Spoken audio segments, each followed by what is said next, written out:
வணக்கம் சவுக்கு மீடியா நேயர்களே. இன்றைய அரசியல் அரட்டியில் பல்வேறு அரசியல் மற்றும் சமூகம் சார்ந்த பல்வேறு விஷயங்கள் குறித்து பேச இருக்கிறோம். வாருங்கள் சார். வணக்கம். வணக்கம் லியோ. வணக்கம் மாலதி. சார், நீட் தேர்வு நேற்றைய தினம் நடந்து முடிந்துள்ளது. கிட்டத்தட்ட 1.5 லட்சம் மாணவ மாணவிகளுக்கு மேலே எழுதியிருக்காங்க. எழுதும் போதே பல்வேறு சர்ச்சைகள் எப்பொழுதும் நடக்கிற மாதிரி பட்டன் அதிகமாக இருக்குன்னு சொல்லிட்டு நிறைய பேரை அலோவ் பண்ணல. நகை கட் பண்ணியிருக்காங்க. திமுக மாதிரியே பேசாதீங்க. திமுக மாதிரி இல்லை சார், இந்த மாணவிக்கு இழைக்கப்பட்ட கொடுமை அப்படின்னு சொல்லிட்டு பேசியிருக்காங்க. காதில் டார்ச் லைட் அடிச்சு பேசியிருக்காங்க. இது லைக் எல்லா நீட் எக்ஸாமுக்கும் இந்த மாதிரி கண்டினியூ ஆகுது. இந்த எக்ஸாமுக்கு மட்டும் இல்லை, நீட் தேர்வு எப்போ ஆரம்பித்ததோ அப்போ இருந்து இந்த மாதிரி ரூல்ஸ் அண்ட் ரெகுலேஷன்லாம் இருக்குது அப்படின்னு சொல்லி கையில் கயிறு கட்டக்கூடாது, இந்த மாதிரி நிறைய விஷயங்கள். தலைமுடி, பொம்பளை பிள்ளைங்க தலைமுடியில் கொண்டை போடக்கூடாது, தலைமுடியெல்லாம் பிரித்து பார்த்துருக்காங்க. ரைட். ஸோ அந்த மாதிரிலாம் இருக்குது. இது நேற்றைய தினம் சமூக வலைதளங்களில் மிகப்பெரிய விவாத பொருளாக ஆச்சு. இந்த விஷயங்களை நீங்கள் எப்படி பார்க்குறீங்க? இதில் மாணவ மாணவி மேலே நம்ம குற்றம் சொல்கிறதா, இல்லை தேர்வு நடத்துகிறாங்கல்ல அவர்கள் மீது குற்றம் சாட்டுறதா? இல்லையோ, நீங்கள் நல்லா ஹைட்டாக இருக்கீங்க. சப் இன்ஸ்பெக்டர் வேலைக்கு உங்களுக்கு ஆர்வம் இல்லாதனால இங்கே வந்துட்டீங்க. சப் இன்ஸ்பெக்டர் வேலைக்கு தகுதியான ஆள் தான், ஓகேவா? சப் இன்ஸ்பெக்டர் வேலைக்கு போகிறீங்கன்னா, இல்லை காவலர் வேலைக்கு போகிறீங்கன்னா இத்தனை அடி ஹைட் இருக்கணும், கரெக்டாக? மார்பளவு இத்தனை அளவு இருக்க வேண்டும், ஓட வேண்டும், நீளம் தாண்ட வேண்டும், கயிறு ஏற வேண்டும், கரெக்டாக? கயிறு ஏற வேண்டும் இல்லையா? போலீஸ் வேலைக்கு போய்ட்டு என்ன கயிறு ஏற சொல்கிறார்கள், என்ன இப்படி கொடுமைப்படுத்துகிறார்கள் நீங்கள் பேசுவீங்க, அது நியாயம் இல்லை சார். உங்களுக்கு டாக்டர் ஆகணும்னு ஆசை. நீங்கள் இந்த தேர்வுக்காக 2 வருஷமாக படிச்சுருக்கிறீங்க. குறைந்தபட்சம் 10 மணிக்கு தேர்வுனா 9 மணிக்கு தேர்வு ஹாலில் இருக்கணுன்றது உங்களுக்கு தெரிய வேணாமா? நேற்று காலை முதல் வந்திருந்த செய்திகளெல்லாம் நீங்கள் நன்றாக கவனித்து பார்த்திருந்தீர்கள் என்றால் இதில் ஒரு பேட்டர்ன் இருக்கிறது தெரியும். காலை முதலே குறிப்பாக இந்த அறிவாலய தவில் வித்வான்கள் இந்த நீட் எக்ஸாமில் நடக்கும் கொடுமைகள் பற்றி பேசி கொண்டிருந்ததை நீங்கள் பார்க்க முடியும். கார்த்திகை செல்வம் 3 ட்வீட் போட்டிருந்தார் நேற்று. காதுக்குள் டார்ச் அடித்து பார்க்கும் காட்சி. அந்த பையனை டாக்டர் ஏன்டி ஸ்பெஷலிஸ்ட் ஆனால் காதில் டார்ச் அடிக்க மாட்டிங்களா? இன்னொன்று, ப்ளூடூத் ஹெட்செட் மாட்டிக்கிட்டு ஐபிஎஸ் தேர்வு, சிவில் சர்வீஸ் தேர்வு எழுதி கைதானவர்கள் இருக்கிறார்கள். கொச்சியில் கூட ஒருத்தர் கைதாக இருக்கார். எக்மோரில் ஒருவர் கைதாக இருக்கிறார். சென்னை எக்மோரில் பிரசிடென்சி கேர்ள்ஸ் ஹையர் ஸ்கூலில் ஒருத்தர் ஐபிஎஸ் ஆகிட்டான், ஐஏஎஸ் ஆகிறதுக்கு எக்ஸாம் எழுதி மாட்டினான். ஸோ இப்படி இருக்கும்போது இந்த தேர்வுக்கு இதுதான் விதிமுறை. இங்கே பாருங்கள், நேற்று இந்த பேட்டர்ன் இது சொல்லிடுறேன். எல்லா ஊடகங்களிலும் இந்த செய்தி வந்தது கவனிச்சிங்களா? ஆதார் கார்டை மறந்துவிட்டு வந்த மாணவி, உதவி செய்த போலீஸார். பார்த்தீங்களா? தனது ஃபோனை கொடுத்து உதவி செய்த போலீஸார். ஒரு சாதாரண மேட்ரு. இன்னொன்று, ஆதார் கார்டை மறந்துட்டு நீ எதுக்கு வர? 2 வருஷம் எக்ஸாமுக்கு தயாரிப்பு பண்ணுவாங்களாம். எக்ஸாமுக்கு போகும்போது எது எட்டுன்னு போகணுன்னு தெரியாதான். நாம் இந்த வலையில் விழுந்துடக்கூடாது இல்லையோ? இவங்க ஒரு நரேட்டிவை, இந்த நரேட்டிவை செட் பண்ணுது. இன்றைக்கி காலையிலேருந்து இன்ஸ்ட்ரக்ஷன், இதை பேசுங்கள். அண்டு திராவிட முன்னேற்ற கழக நிலைய வித்துவான்கள் நேற்று பேச ஆரம்பித்து விட்டார்கள். சிபிஎம் அறிக்கை வந்துடுது, நீட் தேர்வை உடனடியாக ரத்து செய்ய வேண்டும். சார், உச்சநீதிமன்றம் அனைத்து மாநிலங்களும் நீட்டு கட்டாயம்னு சொல்லிடுச்சு, ரைட்டுங்களா? நீங்கள் சட்டம் இயற்றுகிறீர்கள். இது பொதுப்பட்டியலில் இருப்பதனால் குடியரசுத் தலைவர் ஒப்புதல் தர வேண்டும். மத்திய அரசு தான் இதற்கு பரிந்துரை செய்ய வேண்டும். மத்திய அரசு செய்யாது, அப்போ கோர்ட்டுக்கு போகணும். இதுதான் யதார்த்தம். அப்படி இருக்கும்போது ரத்து செய்கிறது நமது இலக்கு. இப்போ இந்த பிள்ளைங்களை தயார் பண்ணுறது தானே நம்ம வேலை. இந்த ஒவ்வொரு முறையும் இந்த நீட்டு தேர்வு நடக்கும்போதெல்லாம் இவர்கள் அந்த நீட்டு தேர்வுக்கு எதிரான ஒரு அவர்ஷனை உருவாக்குறதுக்கு இந்த நரேட்டிவை செட் பண்ணுறாங்கிறது உங்களுக்கு தெரியுதா? இப்படி சோதனை செய்கிறார்கள், அப்படி சோதனை செய்கிறார்கள். இல்லை, ஒரு அரசியல் கட்சியோட அஜெண்டாவாக அது இருக்கும்போது அதுக்கு சப்போர்ட் பண்ணுற சேனல்கள் அப்படி பண்ண தான் பண்ணுவாங்க. நான் சொல்கிறேன், இது எடுபடாது என்கிறேன். குறிப்பாக நேற்று நரேட்டிவ் செட் பண்ணதுக்கான காரணம் என்னென்னா, 21 தேர்தலையே நீட்டு தேர்வை ரத்து பண்ணுறோன்னு எதிர்கொண்டுட்டாங்க. நீட்டு தேர்வு இன்று நடைபெறுகிறதுன்னு போது கேள்வி இவர்களை நோக்கி திரும்பும் இல்லையா? அதற்காகத்தான் நேற்று காலை முதல் இந்த வேலை. இப்போது சார், இந்த காதில் டார்ச் லைட் அடிக்கிறது, பட்டன்ஸை கலட்டுறதெல்லாம் பார்த்திங்கன்னா முதல்ல இது அறிமுகமாகும் போது எல்லாருக்குமே ஷாக்காக இருந்தது. வென்யூ மாறி போயிடுவாங்க அதெல்லாம். பட் இப்போ பழகி இருக்கும். இப்போ அந்த ரூல்ஸ் அண்ட் ரெகுலேஷன் தெரிஞ்சிருக்கும். ஸோ ப்ரிப்பேர் பண்ணுறவங்க இதுக்கும் தயாராகத்தான் இருந்திருக்கணும். அதுதாம்மா நான் போலீஸ் உதாரணத்தை சொன்னேன். போனோடனே சட்டை காட்ட சொல்லுவாங்க. என்ன நீ என்ன போய் சட்டை காட்ட சொல்கிறேன்? நீ போலீஸ் வேலைக்கு வராதீங்க. குதிக்கணும், தாண்டணும், கயிறு ஏறணும். அது அந்த வேலைக்கான விதிமுறை. இது நீட்டு தேர்வுனா இதெல்லாம் பண்ணுவாங்க. இப்போ என்ன ஆகுதுன்னா, ஏற்கனவே உதயநிதி அவர்கள் நாங்கள் ஆட்சிக்கு வந்துட்டா நீட்டை ஒழிப்போம் அப்படின்னு பேசினாருல்ல, அந்த வீடியோஸ் எல்லாம் வைரல் ஆகிட்டு. நம்முடைய ஆதரவோடு நம்முடைய தலைவர் தலைமையிலான ஆட்சி அமையும். அப்போது தமிழ்நாட்டில் நீட் இருக்காது. பழையபடி +2 மார்க்கை வச்சே நம்ம பசங்க மெடிக்கல் படிக்கத்தான் போகிறாங்க. அடிமைகளை விரட்டுவோம், நீட்டை ஒழிப்போம், நம் மாணவர்களுடைய மருத்துவராகும் கனவை நிஜமாக்குவோம்.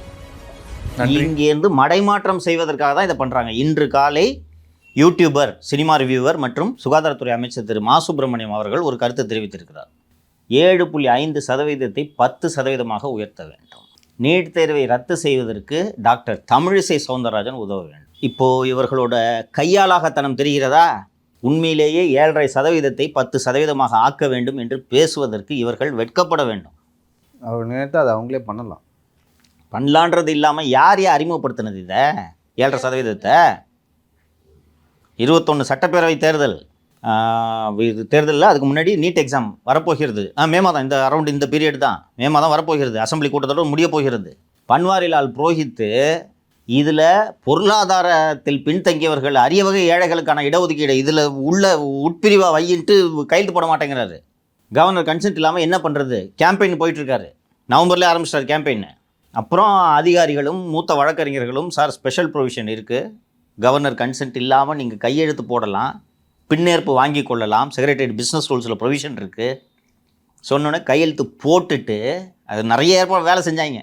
டெல்லியிலிருந்து பிஜேபி அமைச்சர் ஒரு மூலமாக, சார் நீங்கள் இந்த மாதிரி கவர்னர் ஒப்புதல் அளிச்சிட்டாருன்னு கிளைம் பண்ணிங்கன்னா அந்த டெல்லியில் பேட்டி கொடுத்துட்டாரு. பார்த்தீங்களா, நாங்கள் கன்சென்ட் கொடுத்துட்டோன்னே இவர் பன்வாரிலால் நான் எப்போயா கொடுத்தேன், ஃபைல் பெண்டிங்காக இருக்குன்றாரு.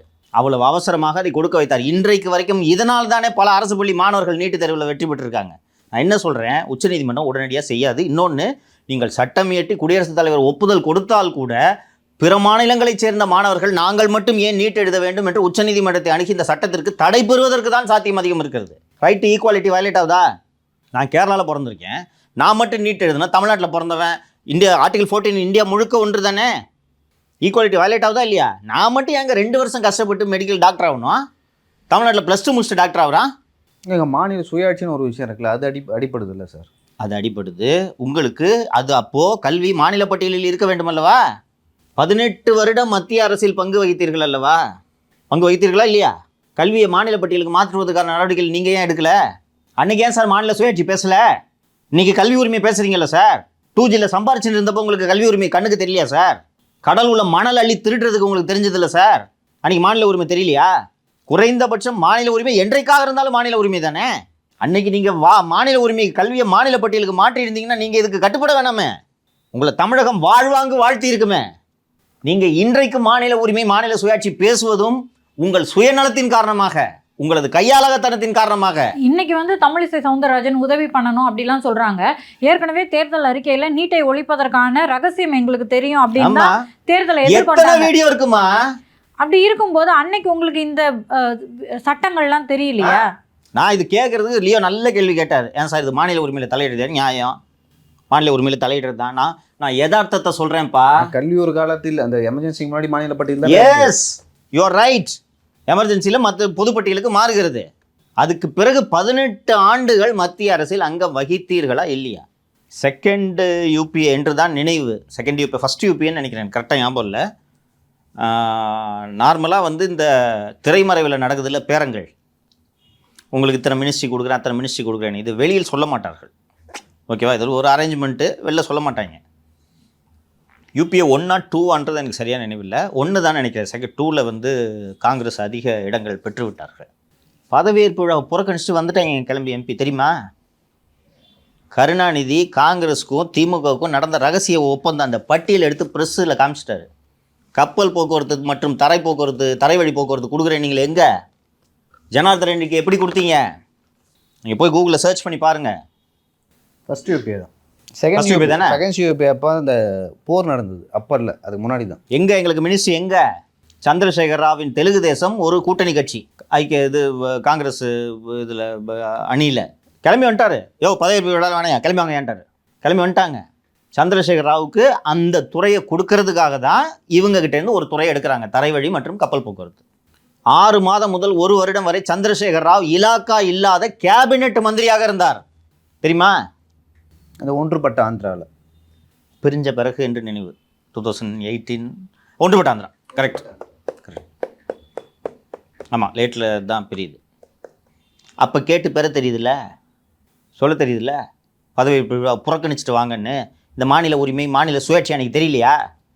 இதை சொல்லி சொல்லி ஜனங்களை ஏமாத்துறாங்க. எனக்கு ஆதங்கம் என்னவா இருக்குன்னா, 2 வருஷம் படிக்காமல் நீட்டு பாஸ் பண்ணுறது கஷ்டம்ட்டு டாக்டர் சொல்கிறாங்கம்மா. எல்லாம் நான் பேசுகிறேன், நம்ம அலுவலகத்துக்கு வந்துருந்தாங்கல்ல, மாநகராட்சி பள்ளியில் டாக்டர் முடித்த மாணவர்கள் நாங்கள் ஃப்ரீயாக நடத்துகிறோம் ஏன்னு வர்றாங்க. அதற்கு உதவி செய்ய இந்த அரசு மறுக்கிறது. நம்ம நிகழ்ச்சியில் பேசியிருந்தோம்ல, பேசிடணும். நல்ல பணக்கார வீட்டு பிள்ளைங்களை பற்றி பிரச்சனையே இல்லைப்பா. எங்கே இருந்தாலும் அவங்க ஏதாவது போயிட்டு எத்தனை லட்சங்களை கொட்டி கொடுத்து 2 வருடங்கள் கோச்சிங்கை நடத்தி பண்ணிவிடுவாங்க. அரசு பள்ளியில் யார் படிப்பா? துட்டு இல்லாதவன் தானே படிக்கிறான். அவன் அந்த பள்ளிக்கூட அரசு பள்ளிக்கூட படிக்கிறதே பெரிய விஷயம். நாங்கள் வீட்டில் கஷ்டம், இங்கேயும் படிக்கணுமா? அப்போது இன்னொன்று, படித்தவங்க எல்லாரும், கிராக் பண்ணவங்க எல்லாரும் சொல்கிறாங்க கோச்சிங் இல்லாமல் முடியாதுன்றாங்க. எதற்கு கோச்சிங் என்றால், நான் சொல்லியிருந்தேன் அந்த நிகழ்ச்சியில், இந்த தேர்வை எப்படி அணுக வேண்டும் என்பதற்கான பயிற்சி எதுன்றாங்க. நெகட்டிவ் மார்க்கிங் இருக்குது. நீங்கள் 10 ஆன்சர் சரியாக இருந்து எழுதிட்டு 4 ஆன்சர் தப்பாக எழுதிட்டீங்கன்னா மார்க் போச்சு, 10 ஆன்சர் மார்க்கும் போச்சு. இதை எப்படி அணுகணும், இதை சொல்லி கொடுக்கணும். இது ஒரு வழிமுறை. இந்த தேர்வு ஒன்றும் சாதிக்க முடியாத தேர்வு அல்ல. இது எப்படி இதை அணுகணும்? இவ்வளோ நாள் நமக்கு என்ன, 10 மார்க்கு 4 தப்பாக எழுதிருந்ததுன்னா 6 மார்க் வருன்றது நம்ம இவ்வளோ நாள் படித்தது. அந்த 4 தப்பாக எழுதுனா 6 மார்க்கும் போய்டுன்றதை இவங்களுக்கு சொல்லி கொடுத்து இந்த மாணவர்களை தயார்படுத்தணும். இவ்வளோ தானே. இங்கே volunteers first year second year MBBS படிக்கக்கூடிய இப்போ நீட்டு முடிச்சுட்டு வந்த மாணவர்கள் தயாராக இருக்காங்க, நான் எடுக்கிறேன் அப்படின்னு. நீங்கள் இதுக்கு ஏற்பாடு பண்ணலாமா? பண்ணீங்களா 4 வருஷமா? அனிதாவுக்காக கண்ணீர் ஒடிக்கிற மாதிரி நடித்ததை தவிர நீங்கள் வேறு என்னப்பா பண்ணீங்க? உதயநிதி பேசின ஒரு வீடியோ ஒன்று சுற்றுது பார்த்தீங்களா? ஒவ்வொரு மாவட்டத்திலையும் அனிதா பெயரில் மருத்துவக் கல்லூரி. பார்த்தியா? இந்த நடிப்பு சினிமாவில் நடிச்சிருந்தா நல்ல ஹீரோ உருப்பிட்டுருக்கலாம். சிபிஎஸ்இ ஸ்டூடெண்ட்ஸ் வந்து அந்த சப்ஜெக்ட்லேருந்து எழுதுறாங்க. ஸ்டேட் போர்ட் சிலபஸில் இருக்கிறது தயார்படுத்தப்படுகிறார்கள். நீட்டுக்கான சப்ஜெக்ட் கிடையாது. ஸோ மாணவர்கள் ஏற்கனவே முடிச்சவங்க ரெடியா இருக்காங்க. இது அவங்க ரெடியா இருக்காங்க. டாக்டர்ஸ் ரெடியா இருப்பாங்க. புரியுதா? இந்த நம்மளோட ஸ்கூல் சப்போர்ட் பண்ணலன்னு தானே சார் சொல்லிருக்கோம். இன்ஃப்ராஸ்ட்ரக்சர் வேணும். அந்த மெட்டீரியலை பிரிண்ட் போடணும். இன்ஃப்ராஸ்ட்ரக்சர் வேணும். இப்போ நீங்க 2 பேரும் டாக்டர், செகண்ட் இயர் படிக்கிறீங்க, தேர்ட் இயர் படிக்கிறீங்க. உங்களுக்கு அரசு பள்ளி மாணவர்களுக்கு சொல்லிக் கொடுக்கணும்னு ஆசை. எங்கே போய் சொல்லிக் கொடுப்பீங்க? ஸோ இதற்கான ஒரு உட்கட்டமைப்பை ஏற்படுத்தணும். இன்னொன்று அவங்க சொல்கிறாங்க, ஏற்பாடெல்லாம் பண்ணுறாங்க. 1 மாதம் கோச்சிங் கிளாஸ் நடத்துறாங்களா, அதுவும் இன்டகிரேட்டட் கிளாஸ்ன்றாங்க. Not exclusively for NEET, IIT, லொட்டு லொசுக்குன்னு எல்லா எக்ஸாமுக்கும் சேர்த்து ஒரு எக்ஸாம், காமன் எக்ஸாம் மாதிரி, காமன் கிளாஸ் மாதிரி நடத்துகிறாங்க. அந்த டாக்டர்கள் என்ன சொல்கிறாங்கன்னா, இது போதாது, 2 ஆண்டுகள், குறைந்தது 1 ஆண்டு, 12 மாதம் படித்தாதான் சார் நீட்டு கிராக் பண்ண முடியுன்றாங்க, நல்ல ஸ்கோர் வாங்க முடியுன்றாங்க. சார் 2021 தேர்தலுக்கு முன்பு வந்து நீட் தேர்வை வச்சு இவங்க வந்து ப்ரொபோகண்டா பண்ணிட்டு வந்தாங்க, டிஎம்கே ரத்து செய்யப்படும். அப்போ வந்து அதிமுக தரப்பில் வந்து நாங்களும் நீட் தேர்வை ரத்து செய்ய பாஜக அரசு கோரிக்கை இப்போ அவங்கள வலியுறுத்துவோம்னு சொல்கிறாங்க. இது தொடர்பாக வந்து தற்போதைய திமுக துணை பொதுச் செயலாளர் திரு ஆர் ராசா அவர்கள் சொல்கிறாரு, நீட் தேர்வு யாராலுமே ரத்து செய்ய முடியாது அப்படின்னு சொல்லிட்டு ஒரு ஸ்டேட்மெண்ட் விடுறாரு. நான் நினச்சாலும் முடியாது, அதிமுக நினச்சாலும் முடியாது, ஏன்னா இந்தியா முழுக்க ஒரு தேர்வு உச்சநீதிமன்றம் சொன்னேன்னா ஆர்டிகல் 14 வயலேட் ஆகும்னு சொன்னேன். ஆர் ராசாவே சொல்லியிருக்காரு. அப்போ எவ்வளோ ஃப்ராடுத்தனம் பண்ணுறாங்க தெரியுதாம்மா? நேற்று பூரா நடந்தது இந்த கமல் கட்டுறதை பார்க்குறது. அதில் ஒரு பொண்ணு தாமதமாக வந்து கடைசி நிமிடத்தில் தேர்வு எழுத சென்ற மாணவிட்டு ஒரு பொண்ணு ஸ்லோ மோஷனில் ஓடுறது, ஸ்லோ மோஷனில் பாலிமரா நியூஸ் தமிழான்னு தெரில, அதை கூப்பிட்டு மண்டை மேலே போடணும். 10 மணி எக்ஸாமுக்கு லேட்டாக வரேன்னு சொல்லிட்டு இதை ஸ்லோ மோஷனில் போடுறாங்க. ஆதார் கார்டை மறந்து வந்த மாணவி, கடைசி நேரத்தில் தேர்தல் எழுத வந்த மாணவிக்கு அனுமதி பெற்றது இந்த போலீஸார்னா, இது என்ன எக்ஸாம்னா கரெக்டாக போவேண்ணா? ட்ரெயினை பிடிக்கணும்னா போகிறீங்கல்ல கரெக்டாக, ஃப்ளைட்டை பிடிக்கணும் 2 மணி நேரம் முன்னாடி போகிறதுல ஏர்போர்ட்டுக்கு. இது என்னென்னா, காலையிலேருந்து இப்போ நீங்கள் வந்த உடனே நீங்கள் 2 பேரும் ஆதங்கமாக தானே கேட்டீங்க இந்த நீட்டு தேர்வு கொடுமை அப்படின்ட்டு. இதை அவங்க மூளையில் பூத்துறாங்க, பொது புத்தியில் இதை கொண்டு வராங்க. நீட் எனும் அரக்கனை திமுகவால் தான் ஒழிக்க முடியும் என்ற நரேட்டிவை செட் பண்ணுறாங்க. இந்த நான் 5 வருஷமாக 6 வருஷமாக எக்ஸாம் நடக்குது, 5 வருஷமாக படிச்சுட்டு பசங்க டாக்டர் ஆகல. இது முழுக்க முழுக்க போய் கபட வேடம். எனக்கு ரொம்ப வருத்தமாக இருக்குது. நான் என்ன சொல்கிறேன்னா, எல்லா ஸ்டேட்லேயும் பசங்க படிச்சு போயின்னு இருக்குது. நீங்கள் இப்படி ஒழுங்காக பண்ணாததுனால ப்ரைவேட் ஸ்கூலில் படிக்கிறவங்களாம் நீட் ஸ்கோர் வாங்கிட்டு போகிறான், அரசு பள்ளி மாணவன் பின்தங்குறான். அரசு தனியார் பள்ளியில் படிக்கிற மாணவனுக்கு நிகராக அரசு பள்ளியில் நீங்கள் கோச்சிங் ஏற்பாடு பண்ணுங்கள் சார். எடப்பாடி போட்ட ஸ்கீம் எடுத்துன்னு வந்து அதை 10% உயர்த்தணும்னு கேட்குறீங்களே, வெக்கமா இல்லை உங்களுக்கு? இன்னொரு விஷயம் இல்லையோ, 7.5% சேலஞ்ச் பண்ணி இது ஸ்டேட்டு பண்ணலாம், இதில் நாங்கள் தலையிட முடியாதுன்னு ஆர்டர் ஆயிடுச்சு. இதுதான் சாத்தியம். அரசு பள்ளி மாணவர்கள் பின்தங்கியிருக்காங்க, அவங்களுக்கு ஒதுக்கீடு அப்படின்றதான் சாத்தியம். ரத்து எப்படி பண்ணுவீங்க நீங்கள்? சார், ஏற்கனவே சகாயம் ஐஏஎஸ் அவர்களுக்கு வந்து உயிருக்கு அச்சுறுத்தல் இருக்குது அப்படின்ற விவகாரத்தை நம்ம பேசியிருந்தோம். இன்றைக்கி மதுரை கோர்ட்டு ஒரு விவகாரத்தை சொல்லியிருக்காங்க, அதோட அப்டேட் என்னங்க சார்? திரு சகாயம் அவர்கள் மதுரையில் இந்த கிரானைட் ஊழல் தொடர்பான விசாரணை நடந்து வருகிறது. இந்த விவகாரத்தில் முதல் முறையாக விசாரணை நடத்தி அறிக்கை அளித்த அதிகாரி என்ற அடிப்படையில் திரு சகாயம் அவர்கள் அந்த நீதிமன்றத்தில் சாட்சியம் அளிக்க வேண்டும். அப்போது தான் நான் நீதிமன்றத்திற்கு செல்ல முடியாது, எனக்கு உயிருக்கு அச்சுறுத்தல் இருக்கிறது என்று திரு சகாயம் அவர்கள் சொல்லியிருந்தார். இவர் டிஜிபி திரு சங்கர் ஜிவால் அவர்கள் நாங்கள் அவருக்கு செக்யூரிட்டி ரிவ்யூ பண்ணிட்டோம், ஒன்றும் ஆபத்தெல்லாம் இல்லைங்க, அதனால் கொடுக்கலங்க என்று சொல்லியிருந்தார். இன்றைக்கு அந்த வழக்கு விசாரணைக்கு வந்திருக்கும் போல் இருக்கிறது. மதுரை மாவட்ட நீதிமன்றம் சகாயத்துக்கு பாதுகாப்பு கொடுக்குறீங்களா, நாங்கள் சென்ட்ரல் ஃபோர்ஸை பாதுகாப்பு கொடுக்குறோம். பாதுகாப்பு கொடுக்குறத விட உங்களுக்கு என்ன வேலை என்று கேள்வி எழுப்பியிருக்கிறது. நியாயமான கேள்வி. எனக்கு இந்த நீதிமன்றம் இந்த கேள்வி எழுப்பியது எனக்கு மகிழ்ச்சியாக இருக்கிறது. யாராவது ஒருத்தர் வந்து இந்த நேர்மையாக இருக்கிறவங்களுக்கு சப்போர்ட்டாக வரணும். இந்த சிஸ்டம் நீதிமன்றங்கள் வந்தது எனக்கு உள்ளபடியே மகிழ்ச்சி. நீங்கள் கொடுக்குறீங்களா, சென்ட்ரல் ஃபோர்ஸஸை நாங்கள் கேட்கலாம் என்று கோர்ட்டு சொல்லிடுச்சு. இந்த மாநில அரசு எவ்வளவு இழிவான கேவலமான அரசு என்பதற்கு ஒரு உதாரணத்தை சொல்கிறேன். திரு சகாயம் அவர்களை பற்றி நான் ஒன்றும் பெருசாக சொல்ல வேண்டியதில்லை, எல்லாருக்கும் தெரியும், மக்களுக்கு தெரியும். இன்றைக்கி நேற்றே நம்ம நிகழ்ச்சியில் சொன்னோம், ஜெகபர் அலி, ஜாகிர் ஹுசேன் எல்லாம் சொல்லிட்டு போய் கொள்கிறாங்க. அப்போது சகாயம் அவர்கள் அதெல்லாம் பார்த்துட்டு தான் சொல்கிறாரு, ஏன்பா வீடியோ போட்டவனே கொள்கிறாங்க, நீங்கள் வேடிக்கை பார்த்தீங்க, எனக்கு கொடுங்கன்னு சொன்னால் அது இவ்வளோ பெரிய விளக்கம் கொடுக்குறாரு சங்கர் ஜிவால். இந்த பேரெல்லாம் பேசக்கூடாது என்று நான் நினைத்திருந்தேன், இப்போது பேசியாக வேண்டிய தேவை ஏற்பட்டிருக்கிறது. இந்த முக்தார்னு ஒரு நபர் சத்தியம் டிவியில் இருந்தார், உங்களுக்கு தெரியும். இப்போ அவர் மை இண்டியான்னு ஏதோ ஒரு யூடியூப் சேனல் நடத்தி கொண்டு இருக்கிறார். இந்த முக்தார் யார் என்று கேட்டீர்கள் என்றால், உளவுத்துறையின் தலைவர் திரு செந்தில்வேலன் மற்றும் உளவுத்துறையின் எஸ்பி திரு சரவணன் ஆகியோரால் இயக்கப்படும் ஒரு நபர்.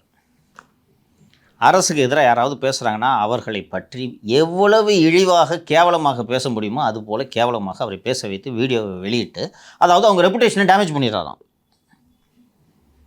இது போல் சமீபத்தில் இயக்குனர் திரு கோபி நயினார் அவர்கள் இந்த தலித் இஷ்யூவை ரேக்கப் பண்ணப்போ இவர்களுக்கு அது பெரிய சிக்கலாச்சு, உங்களுக்கு நினைவு இருக்கும். ஆமாம் ஆமாம். அப்போ இந்த கோபி நயினார் தெரியாமல் போய், இந்த ஆளை பற்றி தெரியாமல் போய் மாட்டிக்கிட்டாரு கோபி நயினார். அது முக்தாரோட ஸ்டைல் என்னென்னா, 2 மணி நேரம் பேட்டி எடுத்து 20 நிமிஷமாக இவர் இஷ்டத்துக்கு எடிட் பண்ணி போட்டுக்கிறது. இவர் மட்டும் பிரமாதமாக கேள்வி கேட்ட மாதிரி லைவுக்கு ஒரு நாளும் ஒத்துக்க மாட்டார். இந்த அரசு வந்தது முதல் இந்த முக்தாருக்கு ஆயுதம் தாங்கிய போலீஸ் பாதுகாப்பு வழங்கப்பட்டுள்ளது. அவருக்கு இப்படி பார்த்தா நம்மளுக்கு தான் வழங்கியிருக்கணும். நம்ம கேட்குறது அட்லீஸ்ட் கேட்குறவங்களுக்காவது கொடுக்கணும்ல. இந்த போலீஸ் பாதுகாப்புக்கு என்று நான் ஏற்கனவே சொன்னேன், உளவுத்துறையில் கோர்சல் செக்யூரிட்டி அதுவர்கள் தான் இந்த பாதுகாப்பு, உளவுத்துறை தான். இப்போ இந்த டிஜிபி சொன்னார்ல, அவங்களுக்கு நாங்கள் ஆய்வு பண்ணோம், சகாயத்துக்கு பாதுகாப்பு அவசியம் இல்லைன்னு. முக்தாருக்கு என்னப்பா உயிருக்கு ஆபத்து? முக்தாரால் தான் மற்றவர்களுக்கு ஆபத்து. யாரெல்லாம் இன்டர்வியூ எடுக்க போகிறாங்களோ அவங்களோ. ஆக்சுவலாக அதுக்குன்னு ஒரு எத்திக்ஸ் இருக்குது சார். இப்போ நானே நிறைய பேர் இன்டர்வியூ எடுத்திருக்கேன். உங்களை நம்பி வந்து இன்டர்வியூக்காக வராங்க, நீங்கள் என்ன நடந்தோ அதை போடலாம்.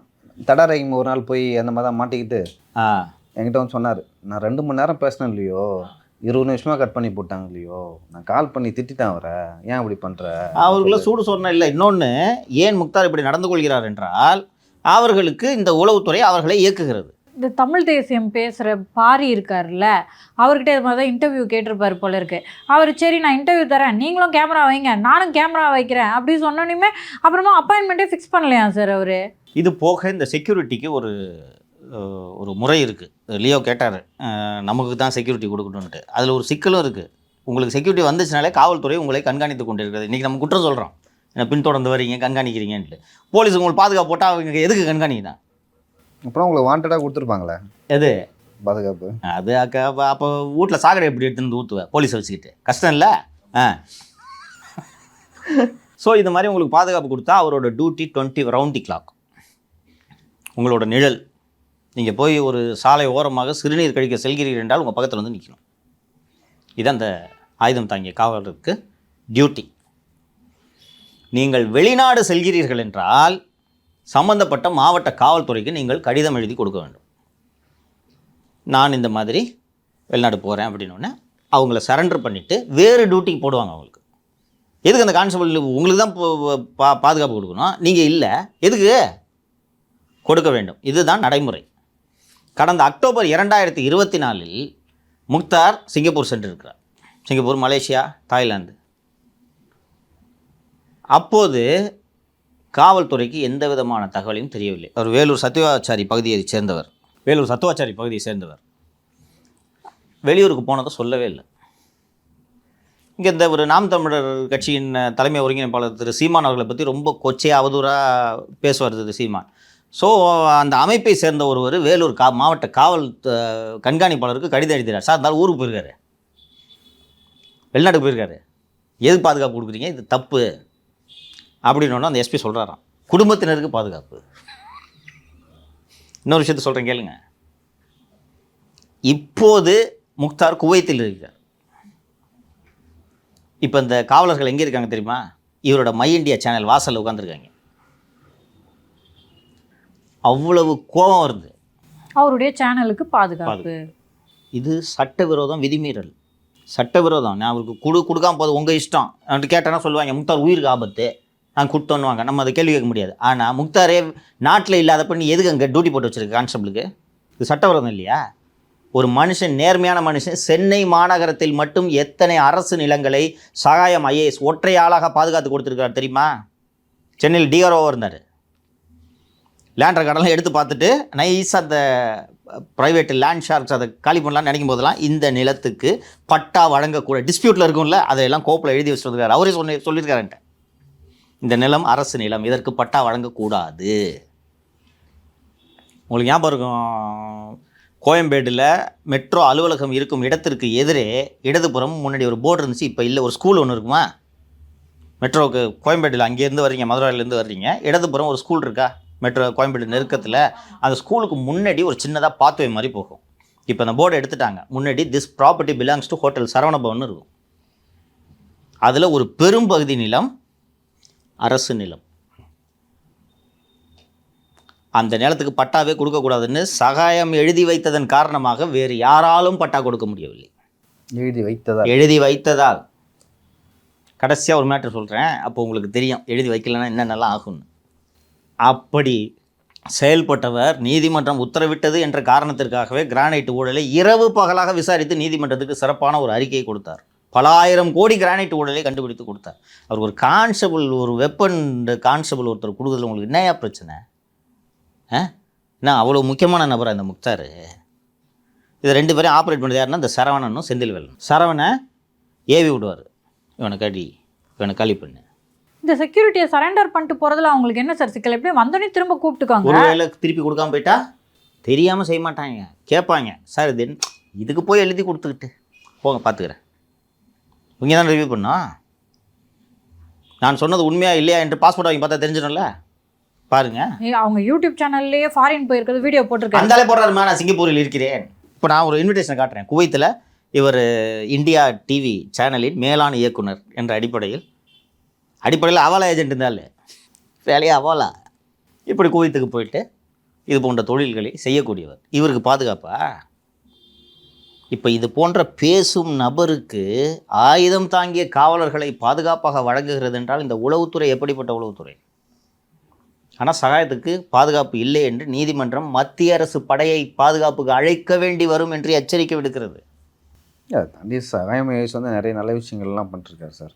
ஆக்சுவலாக அவர் வந்து அங்கே ஆட்சியராக இருக்கும்போது அது பண்ணார். அதனால தான் வந்து மதுரையில் இன்று வரைக்கும் ஓரளவு கிரானைட் வந்து கட்டுக்குள்ள இருக்கிறதுக்கு காரணமே ஆக்சுவலாக அவரால் தண்டனை வாங்கி தர முடியல. ஆனால் அன்று முதல் மதுரையில் கிரானைட்டே எடுக்கக்கூடாது அப்படின்னு சொல்லிட்டு ஒரு தடை வாங்கினார். அதுக்கப்புறம் எனக்கு தெரிஞ்சு கோஆப் டாக்ஸை எங்கேயா மாற்றினாங்க அவரை. கோஆப் டாக்ஸ் வந்து நஷ்டத்தில் எங்கேயுது. கோஆப் டாக்ஸில் அப்போது கோகுலேந்திராவோ யாரோ அமைச்சராக இருந்தாருன்னு நினைக்கிறேன், அவர்களோட சண்டை. அப்புறம் வந்து அந்த கோஆப் டாக்ஸ் துறையே வந்து லாபம் வர மாதிரி பண்ணார். அதுக்கப்புறம் அறிவியல் சார் துறைன்னு ஏதோ ஒன்று எனக்கு சரியா ஞாபகம். பிர்லா கோளரங்கம் அதுக்கு போட்டாங்க. கரெக்ட் பிர்லா கோளரங்கம் அதுக்கு போட்டாங்க. அங்கேயும் போய் தன்னுடைய பணிகளில் வந்து ஒரு ஸ்டேஜில் போதும் பாஸ் வரேன் பாஸ்ன்னு போயிட்டார். நீங்கள் அவருக்கு இது பண்ண வேணாம். ஒரு மனுஷன் வெளிப்படையாக சொல்கிறான் என் உயிருக்கு பாதுகாப்புன்னு. பாதுகாப்பு உங்களுக்கு என்னையா பிரச்சனை? தான் சொல்கிறேன்ல, அதிகாரி வீட்டில் 1500 பேர் வேலை பார்க்குறான். ஒரு 2 கன்மேன் டியூட்டியில் 24 hours டியூட்டியில் 2 கன்மேன் கொடுக்குறது உங்களுக்கு என்னங்க பிரச்சனை? தொடர்ந்து டைம்ஸ் ஆஃப் இந்தியா ரிப்போர்ட்டர் ஓம் ஜெஸ்வினால் வந்து சென்னை மாநகராட்சியில் பார்க்கிங் சம்பந்தமாக முறைகேடுகள் தொடர்ந்து வந்து, பார்க்கிங் மட்டுமல்ல சென்னை மாநகராட்சி ஊழல்கள் பற்றி தொடர்ந்து அடித்து கொண்டிருந்தார் நியூஸ். தொடர்ந்து எனக்கு தெரிஞ்சு ஒரு வாரமாக வந்து அதை பற்றியே வந்து கொண்டிருந்தது.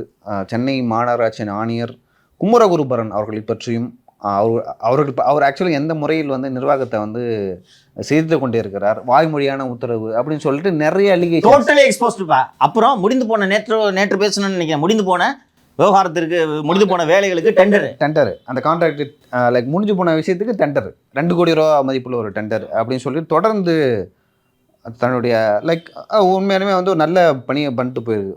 பண்ணாதான் செய்தியாளர் செய்ய வேண்டிய பணி. ஓகேவா? ஆனால் அவரை வந்து பீட் மாற்றிக்கிறதா சொல்கிறாங்க. அதுக்கு பின்னாடி ஏதாவது அவரே பதிவிட்டிருக்காரு. இல்லை அது ப்ரொமோஷனாக தானே சார் அவர் சொல்லியிருக்காரு. பீட் மாற்றிருக்காங்க, வீட்டு மாற்றிருக்காங்கன்னு தான் சொல்லியிருக்காரு. ஒன்றும் ப்ரொமோஷன்ட்டுலாம் அவர் சொல்லலை. செக்ரட்டரியேட்டருக்கு போட்டிருக்காங்க அப்படின்னு. செக்ரட்டரியேட்டில் இருக்கக்கூடிய அரசின் செய்தி விளம்பரத் துறையின் வேலையே செய்திகளை கட்டுப்படுத்துவது இல்லையா? டைம்ஸ் ஆஃப் இந்தியாவில் என்ன சொல்லி மாட்டியிருப்பாங்க? விளம்பரம் தர மாட்டோம். நான் அன்றைக்கே சொன்னேன்னா, ஃபோன் பண்ணது யாருன்னு சொன்னேன்னா, விளம்பரம் வேணுமா வேணாமா? நான் ஏற்கனவே சொல்லியிருக்கேன், இருந்தாலும் மீண்டும் சொல்கிறேன். அந்த பேப்பர் கையில் எடுங்க. நியூஸ் பேப்பர் விலை எவ்வளோ போட்டிருக்கு? 8 ரூபாய். 8 ரூபாய். 20 ரூபா அந்த பேப்பர் பிரிண்ட் பண்ண. 20 ரூபா பவர் பேப்பரு. கலருன்னா அதிகம். கல்லு அதான் கலர்னா அதிகம். Paper print, news print cost எல்லாம் சேர்த்து 20 ரூபா அந்த பேப்பர். 20 ரூபா விற்றா வாங்குவீங்களா? 8 ரூபாய்க்கு போதே வாங்க மாட்டேறாங்க. 20 ரூபா வாங்குவீங்களா? யார் வாங்குவா? இப்போது 20 ரூபாய் பேப்பரை 8 ரூபாய்க்கு உங்களுக்கு எப்படி கொடுப்பது? விளம்பரங்கள் வாங்குறாங்க. விளம்பரங்கள். யார் விளம்பரம் செய்வா? மேக்ஸிமம் ரியல் கவர்மெண்ட், எஸ்டேட், நகை, கல்லூரி, இது இந்த ஃபோனு அந்த மாதிரி ஏதாவது ஃபோனு மாதிரி பெரிய நிறுவனங்கள். இது கூட ரெகுலராக வராது. ஏதாவது ஆஃபர்னா வரும், பண்டிகை காலத்தில் பண்டிகையில் வரும். தினந்தோறும் முழுப்பக்க விளம்பரங்கள் கொடுக்கக்கூடிய ஒரே நிறுவனம் இது அரசு நிறுவனம். அரசு. அதுவும் திமுக அரசு.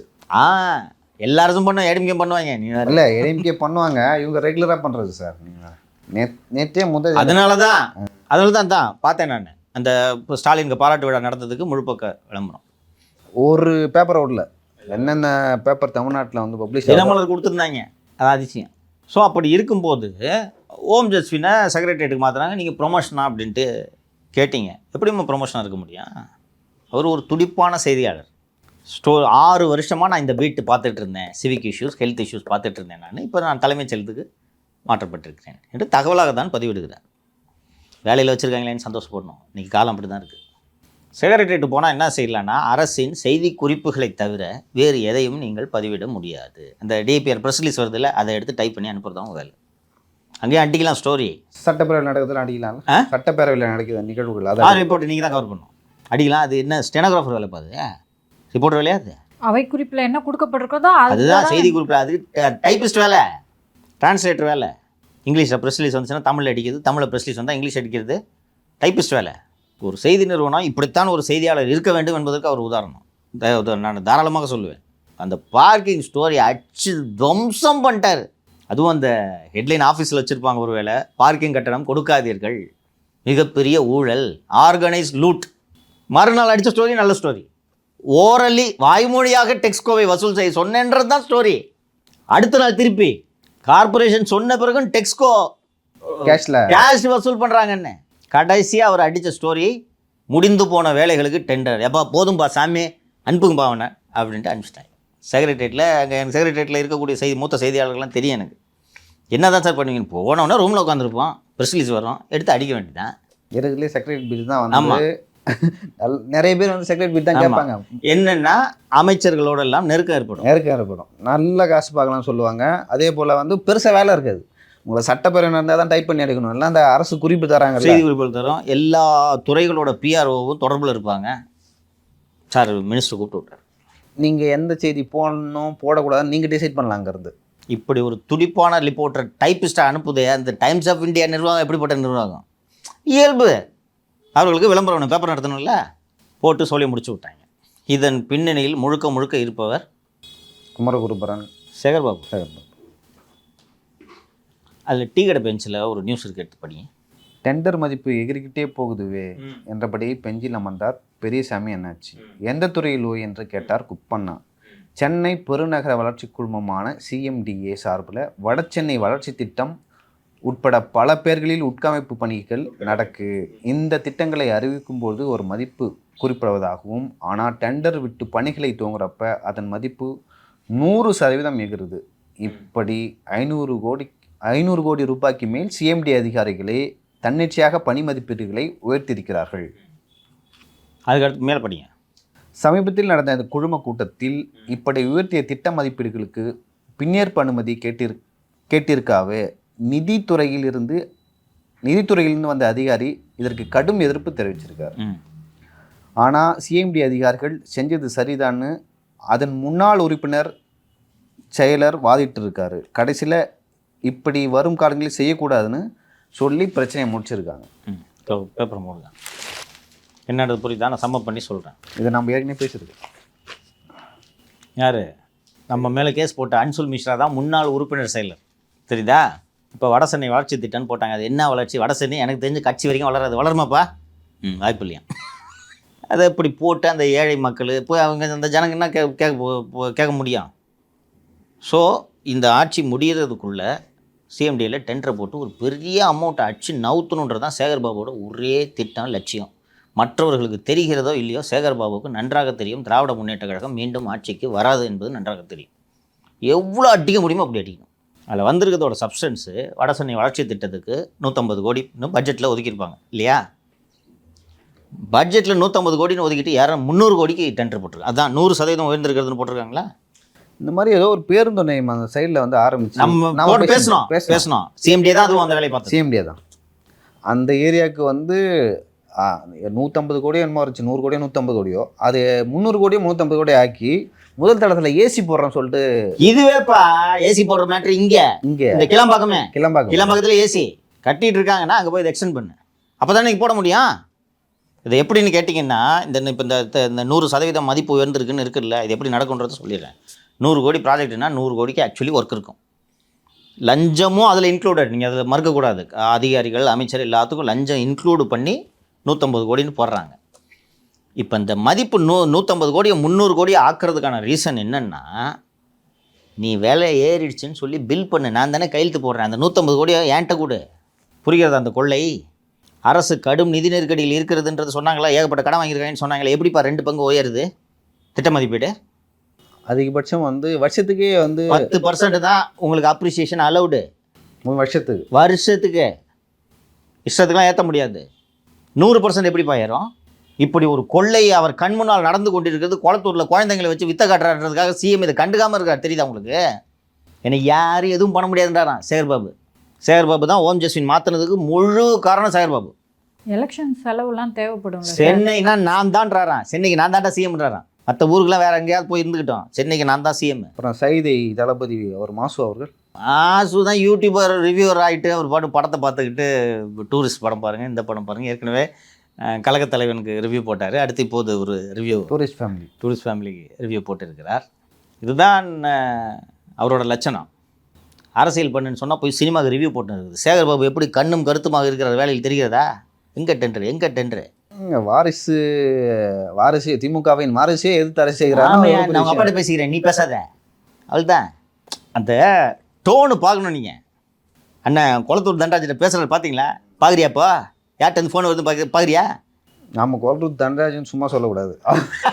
கேட்டல அண்ணனு பார்த்தா வாடா போட்டான்ற. நான் மறந்துட்டேன்ப்பா மினிஸ்டர் பார்த்து. அதுவும் அண்ணனை பார்த்தே எப்படி பேசுறியாப்பா அப்படின்னு சால்வ் ஆகிட்டாங்க. நான் குஷ்டு பேசிட்டேன். நான் விட்னா கோச்சிக்காதனான்ட்டு கூட்டின்னு போய் ஊட்டியிலலாம் வச்சு, இங்கே குடியாத ஊட்டியில் போய் குடின்னு இவரே குளத்தூர் மகேஷோட அனுப்பி வச்சு குடி வச்சு இப்போ சுற்றி நிற்கிறார் ஏரியாவில். அவர் கண்ட்ரோலில் தான் துப்புரவு தொழிலாளிகள் வருகிறார்கள். குளத்தூர் தண்டராஜ் கண்ட்ரோலில். இங்கே அந்த ஏரியாவில் இருக்கிறவங்களாம் ரோட்டில் முதல்வர் வந்தார்னா குப்பை வர்றதுக்கெல்லாம் ஆட்கள் வேணும்ல, யார் செய்வா? டக்குன்னு வேணும். ஒரு இன்ஃப்ராஸ்ட்ரக்சர் வேணும்ல, அது தண்டராஜ் இன்சார்ஜ். இப்போ எங்கே தொடர்பு வருகிறது என்பது தெரிகிறதா? மேலும் தொடர்புகள் இருக்கிறது, பின்னால் சொல்கிறேன். ஸோ இந்த சிஎம்டியில் நீங்கள் பார்த்துருப்பீங்க, இது கண் முன்னால் இந்த கொள்ளை நடந்து கொண்டிருக்குது. நான் ஒரு விஷயம் சொல்லிடுறேன், என்னைக்கா இருந்தாலும் கேஸ் ஆகும் இல்லையோ? அது நான் சொல்லிடுறேன். இங்கே இப்படி திருடிட்டு ஈஸியாக போகலான்லாம் நினைக்காதீங்க. அன்சுல் மிஸ்ராலாம் உறுதியாக ஜெயிலுக்கு போவார். எடப்பாடி பழனிசாமி வந்தால் நான் அவரிடம் வைக்கக்கூடிய கோரிக்கை ஒன்று தான். ஊழல் பண்ண ஒரு 10 IAS IPS ஆஃபீஸர்களை ஜெயிலுக்கு அனுப்புங்க சார் தான் சொல்ல போகிறேன். 96க்கு பிறகு IAS அதிகாரிகள் சிறையை பார்க்கவில்லை தமிழகத்தில்.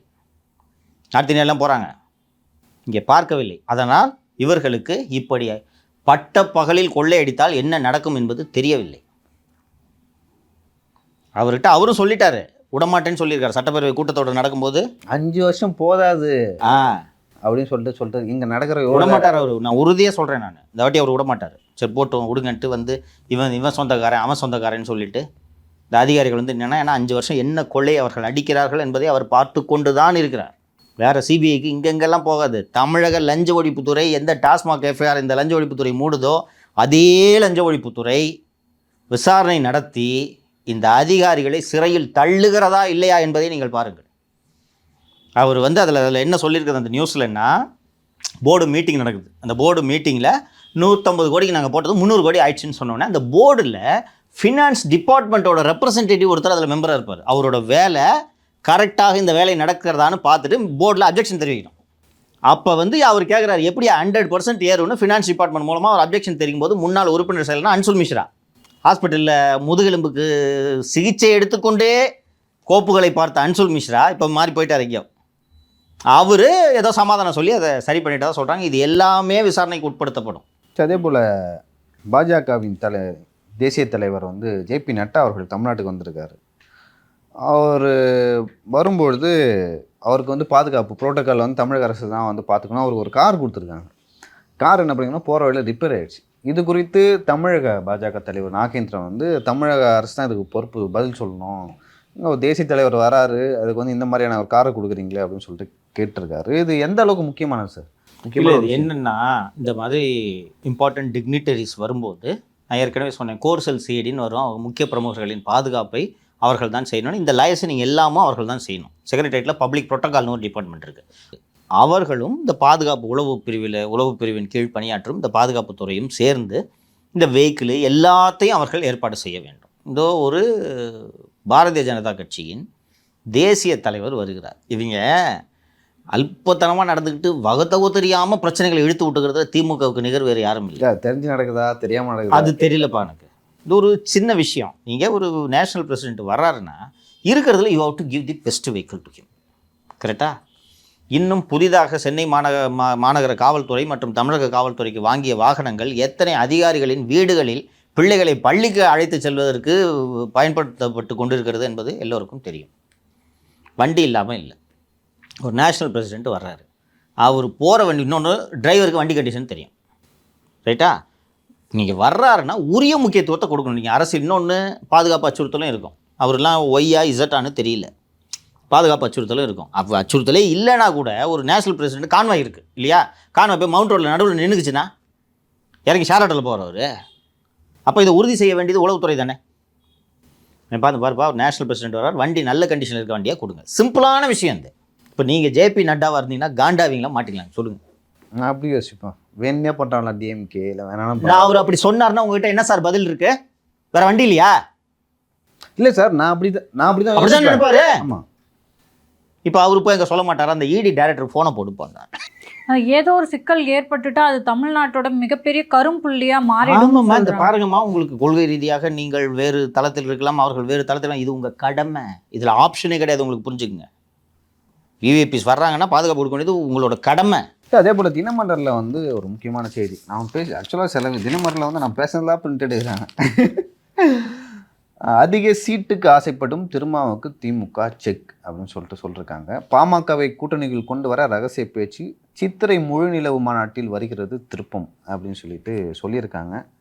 அதிக சீட்டு கேட்கும் திருமாவளவனுக்கு செக் வைக்கும் வகையில் இந்த முயற்சிகள் நடைபெறுகிறது அப்படின்னு சொல்லியிருக்காங்க. எப்படி பார்க்குறீங்க இந்த விஷயத்தை நீங்கள்? உண்மையாலுமே அப்படி நடக்குமா? திரும்ப இருக்க மாட்டாரே சார்? இல்லை, அவர் தான் சொல்லியிருக்காரு, நான் சொல்லலை. அவர் எப்பவுமே சொல்கிறது ஒரே ஒரு விஷயம்தான், பாஜகவும் பாமகவும் இருக்கிற கூட்டணியில் நாங்கள் இருக்க மாட்டோம்னு சொல்லிக்கிட்டே இருப்பார். ஒரு தடவை கூட சார் அன்புமணி ராமதாஸ் அவர்கள் இதை மாதிரி பேசுகிறத திரும்ப அவர்கள் நிறுத்திக்கணும்லாம் சொல்லியிருந்தாரு. ஆமாம், சொல்லியிருந்தார். எச்சரிக்கை விடுக்கிறேன் அப்படின்னு சொல்லியிருந்தார். இல்லை, திரும்ப ரோசகர் தனியாக போட்டிடுவார். ஆமாம், போன வாரம் தானே சொன்னார், விஜய்க்கு இடமிருந்து கூட்டணி அழைப்பு வந்தது, அந்த கதவை அடைத்தேன். அதிமுகவிலிருந்து கூட்டணி அழைப்பு வந்தது, அந்த கதவை அடைத்தேன். ஆசை காட்டினார். 2 கதவையும் அடைத்து கொண்டு நான் உள்ளே உட்கார்ந்து கொண்டேன். சொன்னாரா? அதிக தொகுதிகள் தருகிறோம் என்று ஆசை காட்டினார்கள். ஆசை காட்டினா போயா? அதுக்கு தான் அரசியல் பண்ற? திமுக செக் வைக்காத. மாநில கட்சி அந்தஸ்தை ரீட்டைன் பண்ணுறதுக்கு 11 தொகுதிகளோ என்னமோ வேண்டும் இல்லையா? 7 தொகுதிகள் குறைந்தது வெற்றி பெறணும். 7 தொகுதிகள். ஆனால் நீங்கள் 7 தொகுதியில் வெற்றி பெறீங்களோ இல்லையோ, உங்களுக்கு அந்த 7 தொகுதியே கிடைக்கூடாதுன்னு 6 தொகுதி கொடுத்தாங்க திருமாவுக்கு. That is right. இன்னொன்று, நீங்கள் மக்களவைத் தேர்தலில் பெற்ற வாக்கு சதவீதத்தின் காரணமாக தலைமை தேர்தல் ஆணையத்தால் மாநில கட்சியாக நீங்கள் அங்கீகாரம் பெற்றுவிட்டீர்கள். இந்த அங்கீகாரத்தை இன்னொன்று, அந்த அங்கீகாரம் கிடைத்த போது திரும்ப பேசியது உங்களுக்கு நினைவிருக்கும் என்று நினைக்கிறேன். 25 ஆண்டு கால கனவு சொன்னார. இப்போ அதை தக்க வைக்கிறதுக்கு நீங்கள் குறைந்தது 7 தொகுதிகளில் வெற்றி பெற வேண்டும். நிச்சயமாக 7 தொகுதிகளாவது வேண்டும் என்று அவர்கள் எதிர்பார்ப்பது தவறில்லை. அவர்களுக்கு பாட்டாளி மக்கள் கட்சிக்கு நிகரான செல்வாக்கு உடைய அவர்களுக்கு 20 தொகுதிகள் தாராளமாக கொடுக்கலாம். அந்த அளவுக்கு வட தமிழகத்தில் அவர்களுக்கு செல்வாக்கு உண்டு, அதை மறுப்பதற்கு இல்லை. முன்பு இருந்தது, இப்போது இருக்குன்னு சொல்ல முடியாது. ரொம்ப முன்னாடியெல்லாம் இல்லை, கிட்டத்தட்ட 3 மாதத்துக்கு முன்னாடி. விஜய்க்கு முன் விஜய்க்கு பின் என்று தான் நீங்கள் அதை பார்க்க வேண்டாம். திருமாவாகட்டும், ஐயா அன்புமணி ஆகட்டும், விஜய்க்கு முன் விஜய் அன்புமணியில் ஐயா டாக்டர் ஐயா, ஆமாம் சாரிப்பா, அவர் தான் புடிங்கிட்டார் திருப்பி. ரைட்டு, ஐயா ஐயா சொன்னா அப்புறம் நீங்க ஐயா சின்ன ஐயா ஆள். நான் சின்ன ஆள் இல்லை, நான் பெரிய ஆள். அவர் தான் மூத்த தலைவர், அவர் தான் அறிவுள்ளவர். ஸோ விஜய்க்கு முன்னாடி பின்னாடி தான் பார்க்கணும். அதனால் இவங்களுக்கு அந்த ஓட் பேங்க்லாம் இருக்கும்லாம் தெரியாது. ஓகே, எத்தனை முறை சொன்னோம் இது அரசியலில் நடக்காததா? நீங்கள் திமுகவில் இருந்தீங்கனாலும் அந்த அப்படி தாம்மா பண்ணுவீங்க. இன்றைக்கி உங்களுக்கு நம்ம தான் ஃபஸ்ட்டு நம்ம சேனல் மீண்டும் தொடங்கிய போது ஃபஸ்ட்டு பிரேக் பண்ணோம். அண்ட் அது வரைக்கும் யாராவது விஜய் பிஜேபி அதிமுக கூட்டணி போவார்னு யாராவது பேசுனாங்களா? நோட்டார் டைட்டிலே தான் வச்சோம். கரெக்டாக அவங்க யாரும் யோசிச்சிருக்க கூட மாட்டாங்க. திமுகவில் கூட யோசிச்சிருப்பாங்களா இல்லைன்னு தெரியல. இல்லை, யோசிக்கல. சொல்லும்போது அந்த குடும்பத்தை சேர்ந்த சிலரிடம் போங்க தம்பி விளையாடாது, இப்போது புரிந்திருப்பார்கள். ஸோ அப்போது உளவுத்துறை ரிப்போர்ட் கொடுத்துருப்பாங்களாங்க சார், அங்கே டாக்கிங் போய்கிட்டு இருக்கு. அப்புறம் இந்த லகுட பாண்டிகள் அதை செய்கிறார்களா இல்லையா என்பது எனக்கு தெரியாது. இவர்கள் ஏம்மா நம்ம சேனலில் பிரேக் பண்ணுற வரைக்கும் உளவுத்துறை இல்லைன்னு சொல்லிட்டு இருந்தாங்கம்மா, தெரியுமா? நான் ஒரு சோர்ஸில் பேசின உடனே அவங்க செக் பண்ணுறாங்க இன்ட்டில். சேனலில் பேசுறதுக்கு முன்னாடி, சேனலில் பேசுறதுக்கு 10 நாட்களுக்கு முன்னாடி எனக்கு தெரியும். என்னைக்கு சேனல் ஓப்பன் பண்ணணுன்றதா வெயிட் பண்ணிட்டு இருந்தேன். சரி நடக்கட்டும் பார்த்துக்கலாம். நான் ஏன் வெளில சொல்லணும்? ட்வீட்லாம் கூட போடல. நான் 10 நாள் ட்வீட்டே போடல.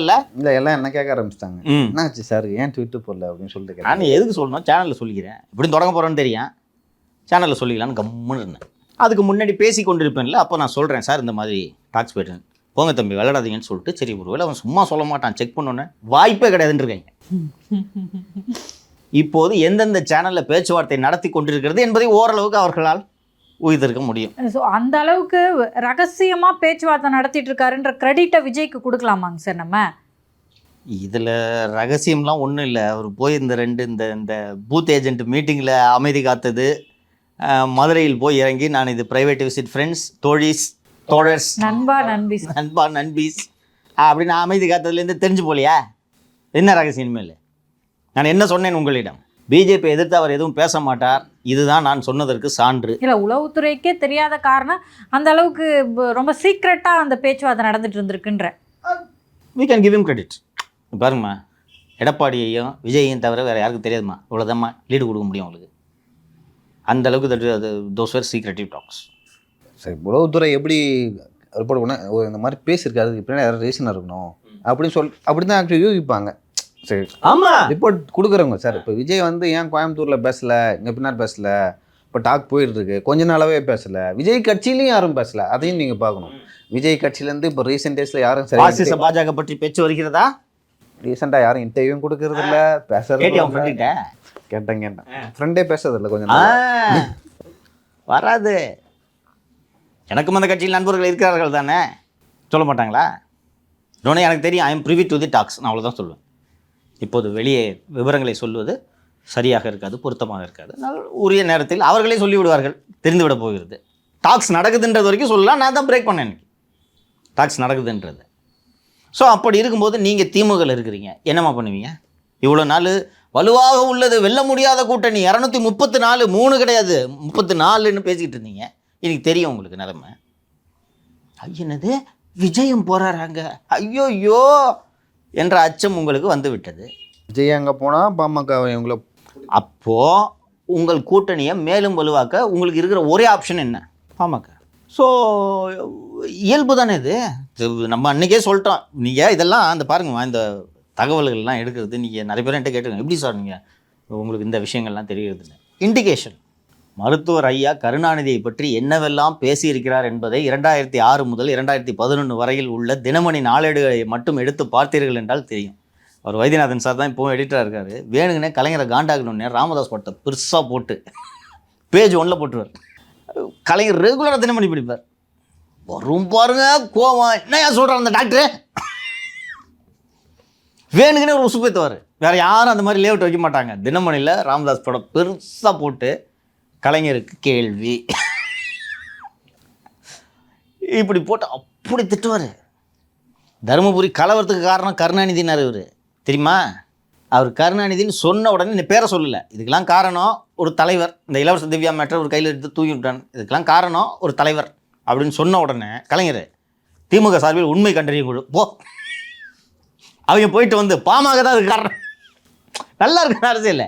ஸோ இப்படி நிலைப்பாடு கொண்டிருந்தவர்கள் கருணாநிதி பெயரில் பல்கலைக்கழகம் வேணும்னு சட்டப்பேரவையில் எதுக்கு பேசுகிறாங்க? அவ்வளோதான். இதை நீ ஆராய்ஞ்சிக்கினா தெரிஞ்சிடும். திரும்ப வந்து அதுபடி பேசுகிற அதுக்கு என்ன காரணம்? அங்கே டாக் நடந்துட்டு இருக்கு திமுகவுக்கும் பாமகவுக்கும். எனக்கு ஆப்ஷன் இல்லை என்று நினைத்து கொள்ளாதீர்கள் சொன்னாரா? இதைத்தானே முதல்ல இருந்து சொல்லிட்டு இருக்கோம். நம்ம ஆப்ஷனை வச்சுக்கணும்னு தானே சொல்லிட்டு இருந்தோம். திரு விஜய் அவர்கள் கட்சி தொடங்கி நான் அதிகாரத்தில் பங்கு தர்றேன் அப்படின்னு சொன்னா விஜய் அவர்களின் நிலைப்பாடு வரவேற்கத்தக்கதுன்னு ஒரு வார்த்தை சொன்னால் திரும்ப ஆபீஸை நோக்கி அறிவாலை ஏட்டையாக போயிருப்பார் தம்பி அப்படின்னு. விஜய் இப்படி பேசுறது தப்புன்னு நீங்கள் சொன்னீங்க. இதெல்லாம் மேடைக்கு பின்னால் பேச வேண்டியது. விஜய் இப்படி பேசுகிறார், நடிகர்கள் நாடாளலாமா? 25 ஆண்டுகளாக நான் இயக்கம் நடத்தி கொண்டிருக்கிறேன். நேற்று ஒரு நடிகர் வந்துட்டாருன்னு நீங்கள் இப்படி பண்ணுறீங்கன்னு தினந்தோறும் புலம்பி தீர்த்துக்கிட்டு இருந்தார். திமுகவிடமிருந்து என்னை ஒரு நாளும் பிரிக்க முடியாது சார், இந்த அதிகாரத்தில் பங்கு அது பின்னாடி சொன்னாரா? அது லட்சியம். இப்போ அதெல்லாம் கேட்க முடியாது, கேட்கக்கூடாது. இப்படி ஆப்ஷனை க்ளோஸ் பண்ணிங்கன்னா அப்புறம் திமுக உங்களுக்கு என்ன 25 சீட்டை தூக்கி கொடுப்பாங்க? அவர் திரும்ப லீடர் மீட்டிங்கில் இல்லை தம்பி, நான் அதை வருத்தத்தோடு பதிவு செய்கிறேன். அரசியல்னால் இதான்ப்பா. இந்த பக்கம் திமுக கிட்ட பேசிக்கிட்டே அந்த பக்கம் அதிமுக கிட்டையும் ஒரு லைனை ஓப்பன் வச்சுருப்பாங்களா மாட்டாங்களா? கண்டிப்பாக வச்சுருப்பாங்க. ராமதாஸை சொல்கிறேன். இப்போ அதை நடந்துட்டு இருக்கு. அப்படி சொல்லு. இதான் அரசியல். அதனால தான் இன்றைக்கி அவங்க 30 சீட்டு கம்மியாக கொடுக்க முடியாதுன்னு சொல்லிட்டு பேசும் நிலையில் அவர்கள் இருக்கிறார்கள். நீங்கள் 6 சீட்டுக்கு கெஞ்சி கொண்டிருக்கிறீர்கள். திரும்ப அவர்களுக்கு கிங் மேக்கராக இருக்கிறதுக்கான எல்லா வாய்ப்புகளையும் அவரே மூடிட்டாருமா. முடிஞ்சு போச்சுமா. இம்மா நான் சொல்கிறேம்மா, நான் ஒரு தலித் சமூகத்தை சேர்ந்த இளைஞன். இப்போ தான் அரசியல் கற்றுக்கிட்டு வரேன். திருமாவை ஆதர்ச நாயகனாக பார்க்கிறேன். தமிழ்நாடு பூரா தலித்துகள் மேலே கொடுமை நடக்குது. இவர் திருமா வந்து கண்டும் காணாமல் இருக்கிறாருன்னா நியாயமாக திருமா பின்னாடி போனோம் சொல்லுங்க. இந்த ஆட்சியிலே இவ்வளோ கொடுமை நடக்குது, தலித்துகளுக்கு எதிராக வன்கொடுமைகள் நடந்து கொண்டு இருக்கிறது, எல்லாத்துக்கும் முட்டு கொடுத்துட்ருக்காரு. பால்காம் தாக்குதலுக்கு உள்துறையின் பாதுகாப்பு குறைபாடுகள் தான் காரணம், உள்துறை அமைச்சர் பதவி விலக வேண்டும். கள்ளக்குறிச்சியில் 66 பேர் செத்ததுக்கு இங்கே இருக்கக்கூடிய உள்துறைக்கு பொறுப்பான அமைச்சர் காரணம் இல்லையா? அவர் பதவி விலக வேண்டும் என்று கேட்க மாட்டீங்களா நீங்கள்? உலகத்தில் எவனாவது மது ஒழிப்பு மாநாடு நடத்திட்டு கள்ளச்சாரம் விற்கிற அரசை கூப்பிட்டு அந்த இதில் பங்கேற்க சொல்லுவானாயா? அன்னைக்கு ஆப்ஷனை க்ளோஸ் பண்ணார் ஞாபகம் இருக்கா? அதிமுக அடைச்சோன்னே எப்படி பஸ்ஸு கிளம்பிச்சு, நாங்கள் கலந்துக்க தயாராக இருக்குன்னு சொன்னார் ஜெயக்குமார் ஞாபகம் இருக்கா? அதை மெயின்டைன் பண்ணியிருக்கணும். அன்றைக்கி மரியாதை கொடுத்துருப்பாங்க. நான் இதெல்லாம் திரும்ப மீது இருக்க அக்கறையில் சொன்னேன். நான் கூட 4 தவளு வித்தானுங்களை வச்சுருக்காரு திமுக தவளு வித்தானுங்களை. அவங்க தான் காதில் அண்ணே அப்படின்னு ஓதுறது. அவங்க சொல்லிவிட்டாங்க கட்சியிலேருந்து. அமைச்சர் இந்த மாதிரி சொன்னார், ரொம்ப வருத்தப்பட்டார். ஆமாம், மது ஒழிப்பு நாட்டுக்கு அவங்களே வராங்களாம், அவங்க வந்து ஒழிச்சிடுவாங்களாம் அப்படின்னு சொல்லிட்டு தான் போனாங்க மது ஒழிப்பு மாநாட்டுக்கு. உங்களுக்கு அந்த மது ஒழிப்பு மாநாட்டோட நோக்கமே முடங்கி போச்சு இல்லை? இன்னைக்கு அப்புறம் ஒரு ஆள் வந்து உங்களுக்கு லீடு கொடுக்குறாரு உங்கள் கட்சியில இருந்தே. ஒரு அம்பேத்கர், எல்லோருக்குமான தலைவர் அம்பேத்கர்னு ஒரு மேடையை போட்டு கொடுக்குறாங்க. போய் பேசுங்க, முழங்குங்க. உங்களுக்கு ஒன்றும் திமுக திட்டியே பேச சொல்ல, அம்பேத்கரை பற்றி பேசுங்க. அந்த நிகழ்ச்சியில் கலந்து கொண்டால் கூட்டணியில் குழப்பம் விளையும் என்ற காரணத்திற்காக அந்த நிகழ்ச்சியையே நான் தவிர்த்தேன்னா நீ லூசியா? போயிருந்தீங்கன்னா இன்றைக்கி திமுக இந்த வேலையை பார்க்க மாட்டாங்க. கரெக்டா? இன்றைக்கி என்ன நிலைமையில் இருக்காங்க? போனால் போன்ற நிலைமை வந்துருச்சா? அதானே காரணம். ஆப்ஷன் இல்லை. அவர் எங்கே போவ? அடுத்து அவர் இப்படி தான் யோசிக்கணும். பாமக இருக்கிற கூட்டணிக்கு போகலாமா இல்லை பாஜக இருக்கிற கூட்டணிக்கு போகலாமா, அப்படி தான் யோசிப்பார். ஆமாம், 2 ஆப்ஷன். நீங்கள் எந்த 2 கூட்டணிகள் இருக்கும், எந்த 2 கட்சிகள் இருக்கும் கூட்டணியில் விடுதலை சிறுத்தைகள் இடம்பெறாதுன்னு சொன்னீங்களோ இன்றைக்கி அந்த ஆப்ஷன் தான் சார் உங்களுக்கு. கதவை மூடிட்டு உட்காந்துருக்கீங்க. இது பெருமையா? ஜப்பானில் ஜாக்கி சான் கூப்பிட்டாங்க, அமெரிக்காவில் மைக்கேல் ஜாக்சன் கூப்பிட்டாங்கன்னு சொல்லக்கூடாது. 24லே சொன்னேன். அன்றைக்கி போயிருந்தானா வேறு மாதிரி போயிருக்கும் தமிழகத்தின் தலையெழுத்து. அசம்பிளிக்கு தம்பி நான் ஓப்பனாக சொல்கிறேன், ஹி வாஸ் கிவன் 15 சீட்ஸ். நான் கம்யூனிகேட் பண்ணேன் திருமாக்குது 3 சீட்டு. ஆதவர்ஜன் கள்ளக்குறிச்சி எம்பியாக இருப்பார் நேரம். விடுதலை சிறுத்தைகளோட எதிர்காலமே வேறு மாதிரி ஆகிருக்கும். மரியாதை கொடுத்து கூப்பிட்றான் ஒருத்தன் உன்னை 15 சீட்டு தரேன்னு. அதை வாங்கிக்கிறதுக்கு என்ன கசக்குதா உங்களுக்கு? அதை நிராகரித்து அதிக சீட்டுக்கு ஆசை காட்டினார்கள்னா உன்னை மரியாதை கொடுத்து உனக்கு 15 சீட்டு கொடுக்குறேன்னு சொல்கிறது ஆசை காட்டி உன்னை ஏமாத்துறதுக்காக கூப்பிட்றாங்க. உன் கட்சி வளர்றதுக்கு தானே கூப்பிட்றாங்க. இன்னும் உங்களோட வலிமை உங்களுக்கே தெரியல, நாங்க 5 சீட்டு கொடுக்குறோம் அப்படின்னு சொல்லிட்டு கூப்பிட்டாங்க. 15 சீட்டு வாங்க மாட்டேன், 6 சீட்டு தான் வாங்குவேன்றது ஒரு தலைவனுக்கு அழகா? இந்த 6 சீட்டும் உறுதியா அப்படின்னு தெரியல இன்னும். Exactly Leo. பிஎம்கே வருது, நீங்கள் 4 வாங்கிக்கிங்கன்னா இப்போ சிட்டிங் எம்எல்ஏ இருக்கவங்க மட்டும் அண்ணே போதுண்ணே கௌதம் சார் நான் ஏற்கனவே தோத்தானே. பிஎம்கே வராங்க, நான் வெளியே போகிறேன், நாங்கள் ஆல்ரெடி தெருவுக்கா போறேள்? எங்கே போறேள்? இங்க பாஜக இருக்கு, இங்க பாமக இருக்கு, உங்களுக்கு ரெண்டுல ஏதோ ஒரு option. Choice between devil and the deep C. ஆப்ஷனை என்றைக்குமே க்ளோஸ் பண்ணக்கூடாதுமா. இப்போ புரியுதா எடப்பாடி எவ்வளோ சாமர்த்தியசாலின்னு? ஒரு நிமிஷம். எடப்பாடியை இலவுகாத்த கிளி போல் விடுதலை சிறுத்தைகளுக்காக காத்து கொண்டிருக்கிறாருன்னு எள்ளி நகையாடினீங்க. நீங்கள் அவர் சிரிச்சுக்கிட்டு உட்காந்துருக்கார். நினைப்பாரா எவ்வளவு சொன்னேன் தம்பி கேட்டிங்களா? நினைப்பாரா 15 seats, 3 seats for 24 and 15 seats for 26 was எடப்பாடி's offer. அக்ரிமெண்டே போட்டுக்கலாம்னு சொல்லிட்டு சொன்னாங்க. எடப்பாடி's offer. எலும்பும் சதையுமாக இருக்கும் விடுதலை சிறுத்தைகளையும் திராவிட முன்னேற்ற கழகத்தையும் ஒருவராலும் பிரிக்க முடியாது. நீங்கள் தூக்கி போடுறாங்களா? தொங்கு சதைன்னு முடிவு பண்ணுறாங்களா? இன்றைக்கி திரும்ப அரசியல் கற்றுக்கொள்ள வேண்டும், அவ்வளோதான் சொல்ல முடியும். இது நீங்கள் அது என்னங்க இப்படி மாறி மாறி கூட்டணி வைக்கிறது? நீங்கள் உங்களுக்கு கூட தோன்றலாம். அந்த பாருங்கள், இதுதான் கேமு. வெற்றி பெற்றவன் சொல்வதே வேத வாக்கு, வெற்றி பெற்றவர்கள் எழுதுவது தான் வரலாறு. அரசியலோட கேமுக்கான விதி சூதும் வாதும். இதை நான் பண்ண மாட்டேன்னு சொன்னேன்னா இந்த கேமுக்கு வராதிங்க. அதுக்கு அப்படி வந்து ஒரு பெரிய கட்சி ஆரம்பித்து அழிந்த போன ஒரு கட்சின்னா அது மதிமுகவை சொல்லலாம். விடுங்க, வேண்டாம். மதிமுக பாஸ் 5 நிமிஷம் அந்த மதிமுக பற்றி பேசுறதே டைம் வேஸ்ட்டுன்னு நினைக்கிறேன் நான். நேற்று ஒருத்தர் வைகோ தலையில் துண்டை வேற போட்டு 1996 இந்த கட்சி ஆரம்பிக்கும் போது 93 அப்போ ஆரம்பிக்கும் போது எப்படி இருந்த கட்சி, எத்தனை சதவீதம் வாங்கினாங்க, அதுக்கப்புறம் படிப்படியாக அடுத்தடுத்து தவறான முடிவுகளை எடுத்து அழிந்து போனான். இப்போது சார் இந்த இவங்களுக்கு பிரச்சனை வந்துச்சுல்ல, துரை வைகோவுக்கும் மல்லை சத்யாவா அவருக்கும் பிரச்சனை வரும்போது பழைய வீடியோஸ்லாம் திரும்ப வைரல் ஆகுது. அந்த வீடியோவில் என்ன ஆகுதுன்னா, உங்கள் நண்பர் நேரு அவர் வந்து இருக்கார் இல்லையா, அதில் வந்து வைகோ அவரின் மகன் வந்து அழுகிறாரு. ஆமாம், அந்த தீப்பெட்டி சின்னத்தில் நின்னார், அப்போ தான் அழுவார். அது ரொம்ப ஆச்சரியமாக இருந்தது. ஏங்க நான் எங்கள் சின்னத்தில் தாங்க நிற்பேன் அப்படின்னு சொல்கிறதுக்கும் நான் அப்படி அழுகலைன்னா நேரு சின்னத்தில் நிற்பாரு, நீயே போய் நின்றுக்குப்பா அப்படின்ட்டு விட்டுருந்தாருன்னா தெருவில் நின்றுருப்பார், கருப்பையாக ஜெயிச்சிருப்பார். இப்போது சார் பிஜேபி தொடர்ந்து ஜெயிச்சுக்கிட்டே இருக்காங்க சார். கிட்டத்தட்ட அந்த ஆர்எஸ்எஸ் வந்து 100ஆண்டு விழா கொண்டாட போகிறாங்க. அவங்க ஜெயிக்கணுமா, அவங்க அதை நம்ம விரும்புகிறோமா விரும்பலன்றதெல்லாம் செகண்டரி. ஆனால் அவங்களுக்கு ஒரு லாங் விஷன் இருக்குது. அப்படி இல்லாமல் திரும்ப அவர்கள் ரொம்ப குறுகலாக சிந்திச்சிட்டாரோ? நான் மாறுபடுகிறேன், சிந்திக்கவே இல்லை. இதுக்கு ஒன்றும் பெரிய குறுகலாகவும் அகலமாகவும் சிந்திக்கலை, சிந்திச்சா போதும். கண்ணதாசன் பாடல் வரிகளைத்தான் திருமாவுக்கு உதாரணமாக சொல்ல வேண்டும். சந்தித்த வேளையில் சிந்திக்கவே இல்லை, தந்து விட்டேன் என்னை. கேட்டிருக்கீங்களா அந்த பாட்டு? திமுகவுக்கு தந்துட்டார். இல்லை மாலதி, நான் நகைச்சுவைக்காக சொல்ல யோசிச்சிருந்தா இது ஏமா வெளியில் உட்காந்துக்கிட்டு நீங்களோ நானோ எம்எல்ஏ ஆக போதில்லை. இங்கே சொல்கிறோம்ல, யோ ஆப்ஷன் க்ளோஸ் பண்ணாதான்னு சொல்கிறோம்ல, விஜயோட ஆப்ஷன் ஓப்பன் ஆவையே.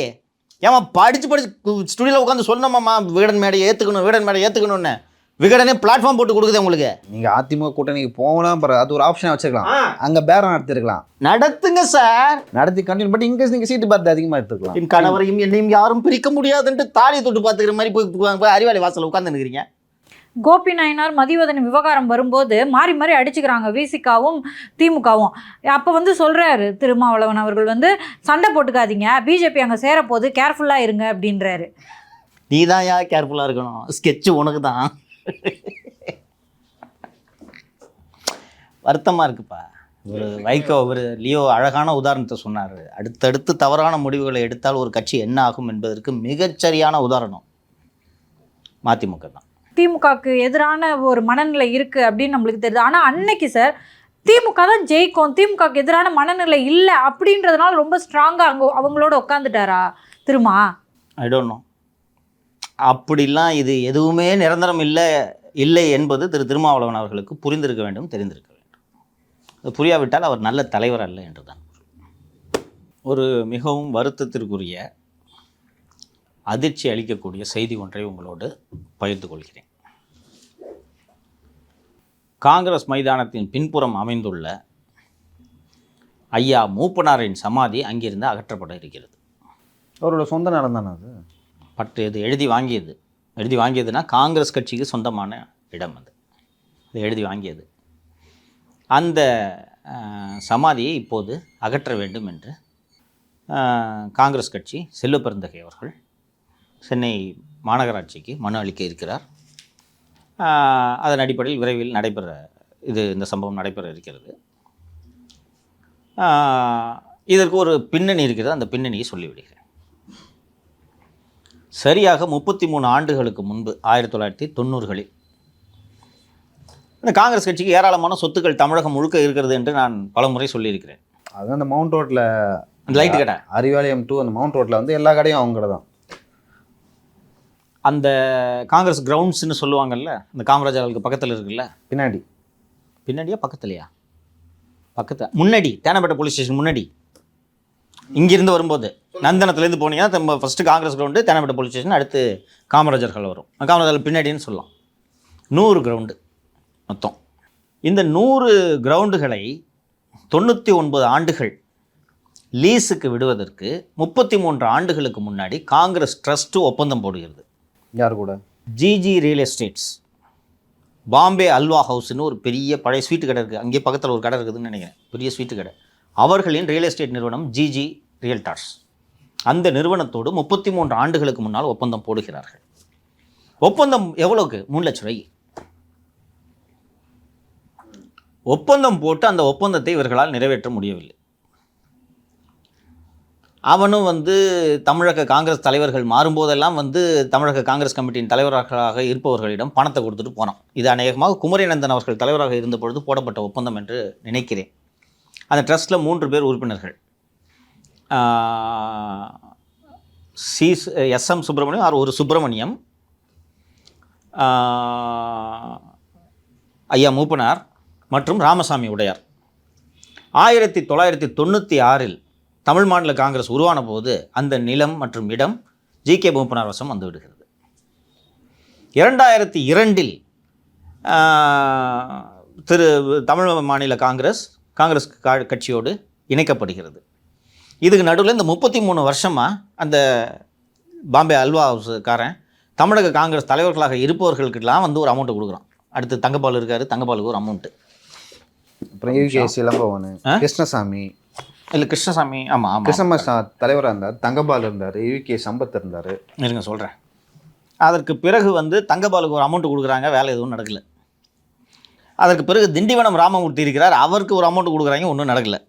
அடுத்து ஈவிகேஎஸ் இளங்கோவன், சோ பாலகிருஷ்ணன், நீங்கள் சொன்னது போல் கிருஷ்ணசாமி, மீண்டும் ஒரு டென்யூர் தங்கபாலு, ஒன்றும் நடக்கவில்லை. கடைசியாக திருநாவுக்கரசுக்கு அப்புறம் கேஎஸ் அழகிரி. அப்போல்லாம் அவன் பணம் கொடுத்தானா இல்லையான்னு தெரியல. நடுவில் ஒரு 3-4 பிரசிடென்ட்ஸு ஒரு அமௌண்ட் அவன்கிட்ட வாங்கிறாங்க, நான் பண்ணித்தரேன்யா அப்படின்ட்டு. அது எதுவும் நடக்கவில்லை. இப்போது அந்த ஜிஜி ரியல் எஸ்டேட்ஸே இதை செய்ய போவதில்லை. டிஎல்எஃப் என்ற ஒரு நிறுவனம் இந்த இடத்துல மால் கட்ட போகிறாங்க. ஓகேங்களா? மவுண்ட் ரோடில் மால் கட்டினா எப்படி இருக்கும்? எக்ஸ்பிரஸ் அவனி மாதிரி கட்ட முடியுமா? அது மாதிரி இடம் கிடைக்குமாங்கண்ணா? கிடைக்காது. ஆக்சுவலாக அந்த ஏரியாவில் எதுவும் மாலும் இல்லை. மால் இல்லை. அந்த எதிர்க்க ராமி மால்னு ஏதோ ஒன்று இருக்குது, இந்த டெக்கத்தலான் இருக்குது, அது மொக்க. இந்த இடத்துக்கு இவ்வளோ சிறப்பான இடம் ரியல் எஸ்டேட்டு கிடைக்காது. ஸோ எல்லாரையும் பார்த்து அவனும் ஓஞ்சு போயிட்டு இந்த முறை அவன் என்ன முடிவெடுக்கிறான் என்றால், அந்த நிறுவனத்தை சேர்ந்தவர்கள் என்ன முடிவெடுக்கிறார்கள் என்றால், டெல்லியில் போய் பேசு, டெல்லி உத்தரவாதம் கொடுத்தா நான் ஃபர்தராக உனக்கு துட்டு தரேன். இப்போது இருக்கக்கூடிய செல்வ பெருந்தகை அவர்களை அணுகுகிறார். என்ன அந்த லேண்டு 33 வருஷமாக முடியாமல் இருக்குது, எனக்கு வேலையே கட்ட பஞ்சாயத்து, இருந்த கட்ட பஞ்சாயத்துக்கு குறுக்கீடாக இருந்த ஒரு ஆளையும் காலி பண்ணிட்டோம். யார்? முடிச்சிட்டோம். ஒருத்தன் தான், அண்ணன் தான் இப்போ தமிழ்நாட்டுக்கே டானு. நீ பாட்டுக்கு 33 வருஷமாக அக்ரிமெண்ட்டை போட்டு கம்முனுக்குற,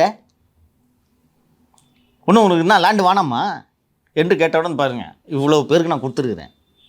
டெல்லி சொல்லட்டும், டெல்லி சொன்னால் நான் தருகிறேன் என்று சொன்ன அவள் தானே, டெல்லி தானே சொல்லணும், உனக்கு உட்காரு பார்ப்போம் என்று நேராக சென்று மல்லிகார்ஜுன கார்கேவை சந்திக்கிறார். 500 கோடி கட்சிக்கு டொனேஷனாக ஒயிட்லேயே தர்றோம். டிஎல்எஃப் ஒயிட்லேயே தர்றோம், உங்களுக்கு வேறு என்ன வேண்டும்? அவர் செல்வ பெருந்தகைக்கு ஒயிட்டில் கட்சிக்கே 500 தரேன்னா செல்வ பெருந்தகை எவ்வளோ தருவான்னு அவர் யோசிச்சிருக்கணும். நான் ஏற்கனவே சொல்லியிருக்கிறேன், திரு ஒரு கார்கேவோட அருளில் தான் செல்வ பிறந்தே இங்கே கண்டினியூ ஆகிருக்காரு. எவ்வளவோ புகார் அனுப்பிச்சிட்டாங்க, ஏதாவது நடந்துச்சா? ரீசனும் தெரியும் நம்மளுக்கு ரீசன். ஸோ கொண்டு போய் இவரை கூட்டின்னு போயிட்டு இந்த மேட்ரு இதாங்கன்ட்டு அப்படின்னு சொன்னதும் அவர் பண்ணலாமே, 500 கோடி எவன் தருவான், 1 ரூபாயா 2 ரூபாயா, 500 கோடி என்று அவரும் சம்மதம் தெரிவிக்கிறார். தெரிவித்து விட்டு வந்ததும் இதுவரை காங்கிரஸ் கட்சியின் வரலாற்றிலேயே இல்லாத வகையில், இது திராவிட முன்னேற்ற கழகத்தில் பார்த்திருப்பீர்கள், பாட்டாளி மக்கள் கட்சியில் கூட இருக்குதுன்னு நினைக்கிறேன், முதல் முறையாக காங்கிரஸ் கட்சிக்கு தான் இருக்குதுலேயே நிறைய சொத்து. ஆமாம், தமிழ்நாட்டில் இந்தியா ஃபுல்லாக நிறைய சொத்து. முதல் முறையாக காங்கிரஸ் கட்சி சொத்து பாதுகாப்பு குழு ஒன்றை உருவாக்குகிறது. எப்போ அது? 30/4/2025. காப்பி வச்சுருக்கேன், நீங்கள் கேட்பீங்கல்ல. இப்போ நான் தான் சொல்கிறேன், இதெல்லாம் சமீபத்திய டெவலப்மெண்ட்டு. அந்த கமிட்டியில் எல்லாரையும் ஒரு ரெப்ரஸன்டேட்டிவ், அதாவது சொல்லிட்டாங்க 500 கோடி கட்சிக்கு தரானா எத்தனை கோடி தருவான், 5 லட்சம் கொடுத்தாலே வாயை பொழப்பாங்க காங்கிரஸ்காரங்க. காங்கிரஸ் கட்சி இயங்குவதே அதனால தான். தங்கபாலு ஏற்கனவே இதில் கட்டிங்க போட்டவர். தங்கபாலு, எம் கிருஷ்ணசாமி, கே அழகிரி, எம்எல்ஏ ராஜேஷ்குமார், டாக்டர் செல்லக்குமார், நீங்கள் யாரை மனதில் நினைத்திருக்கிறீர்கள் என்று தெரியும், மாணிக்கம் தாக்கூர் இருக்கிறது. திருநாவுக்கரசு வரலையா? KR ராமசாமி, விஸ்வநாதன், அப்புறம் முக்கியமான பெயர்கள் என்றால் ரூபி மனோகரன், CD மெய்யப்பன், அப்புறம் இவங்க தான் முக்கியமான நபர்கள். நாசே ராமச்சந்திரன். ஓகேவா? போட்டு 30/4/2025. இப்போது மால் DLF இது கொடுக்குறேன்னு சொல்லிட்டாங்க. இன்னொன்று, இந்த DLFோட வரலாறை நம்ம பார்த்துட்டா நல்லாயிருக்கும்னு நினைக்கிறேன். சோனியாவின் மருமகன் ராபர்ட் வத்ரா எந்த ஊழலில் சிக்கினார்? DLF ஊழலில். ஹரியானாவில் காங்கிரஸ் கட்சி ஆட்சி நடத்தி கொண்டிருந்த போது பூபிந்தர் சிங் ஹூடா DLF நிறுவனத்திற்கு மலிவு விலையில் நிலத்தை ஒதுக்கி அதற்கு ராபர்ட் வதேராவுக்கு 50 கோடி ரூபாய் லஞ்சமாக கொடுத்தார் என்று CBI தொடர்ந்த வழக்கில் தான் இப்போது அமலாக்கத்துறை ராபர்ட் வதேராவை விசாரித்து கொண்டிருக்கிறது. அதே DLF நிறுவனம் தான் இங்கே உள்ளே வருகிறது. இப்போது காங்கிரஸோடு இருக்கக்கூடிய தொடர்புகள் தெரிகிறதா? நம்ம சொல்கிறோம், அந்த கட்சி ஏன் உருப்படாமல் போயிட்டுருக்கு, எனக்கு அந்த கட்சி மேலே ஒரு மரியாதை உண்டு. சுதந்திரம் அடைந்த காலத்திலிருந்து இந்தியாவின் சுதந்திரத்துக்கு பங்களித்ததில் முக்கிய கட்சி என்று அந்த கட்சி மீது எனக்கு ஒரு மரியாதை உண்டு.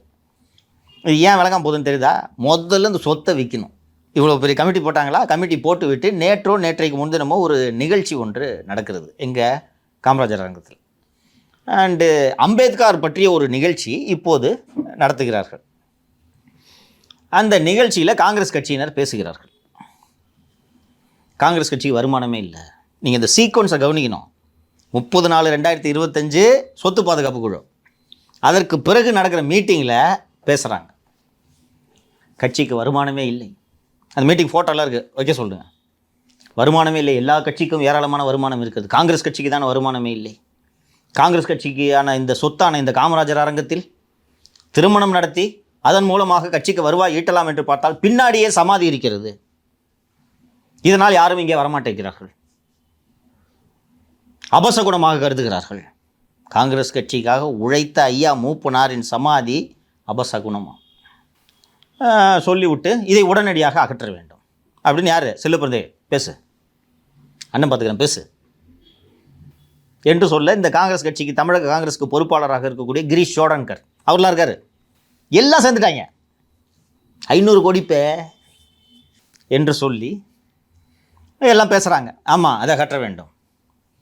ஸோ காங்கிரஸ் பேரியக்க தொண்டர்கள் கேட்டுக்கொண்டதற்கிணங்க மூப்பனார் சமாதியை அந்த இடத்திலிருந்து அகற்றுவதற்கு சென்னை மாநகராட்சிக்கு காங்கிரஸ் கட்சி சார்பில் கடிதம் கொடுப்பது என்று சொத்து பாதுகாப்பு குழு தீர்மானிக்கிறது. புரிஞ்சிச்சா? எதுக்கு சொத்து பாதுகாப்பு குழு ஃபார்ம் பண்ணுதுன்னு தெரியுதாப்பா?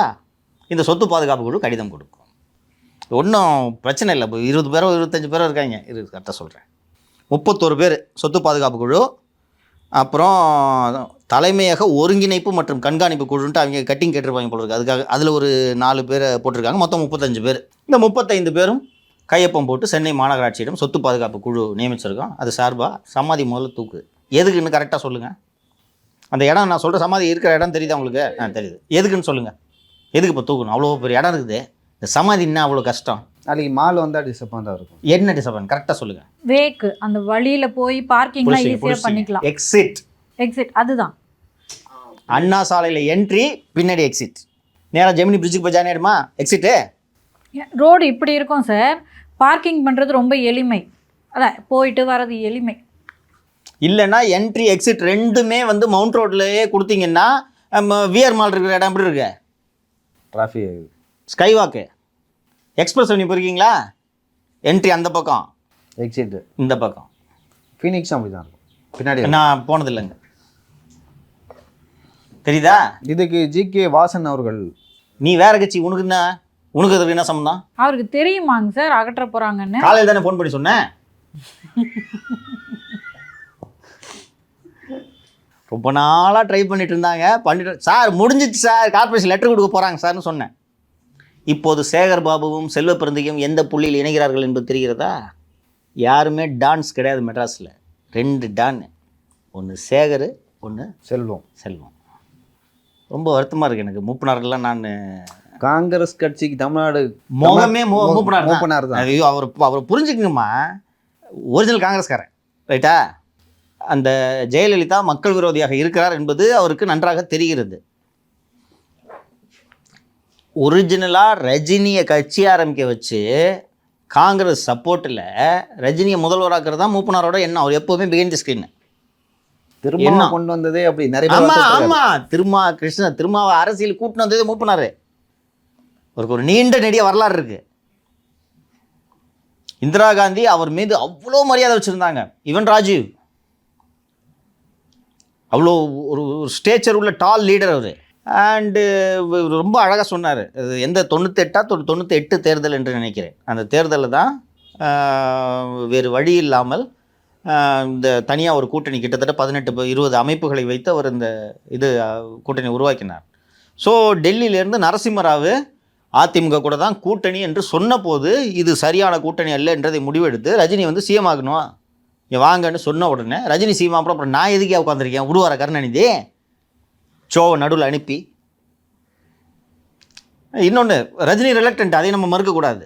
ரஜினி உறுதியாக வந்து ஆமாம் நான் வர்றேன்னு இப்போ சொல்கிற மாதிரி. உங்கள் பேர் என்ன? அர்ஜுனமூர்த்தி.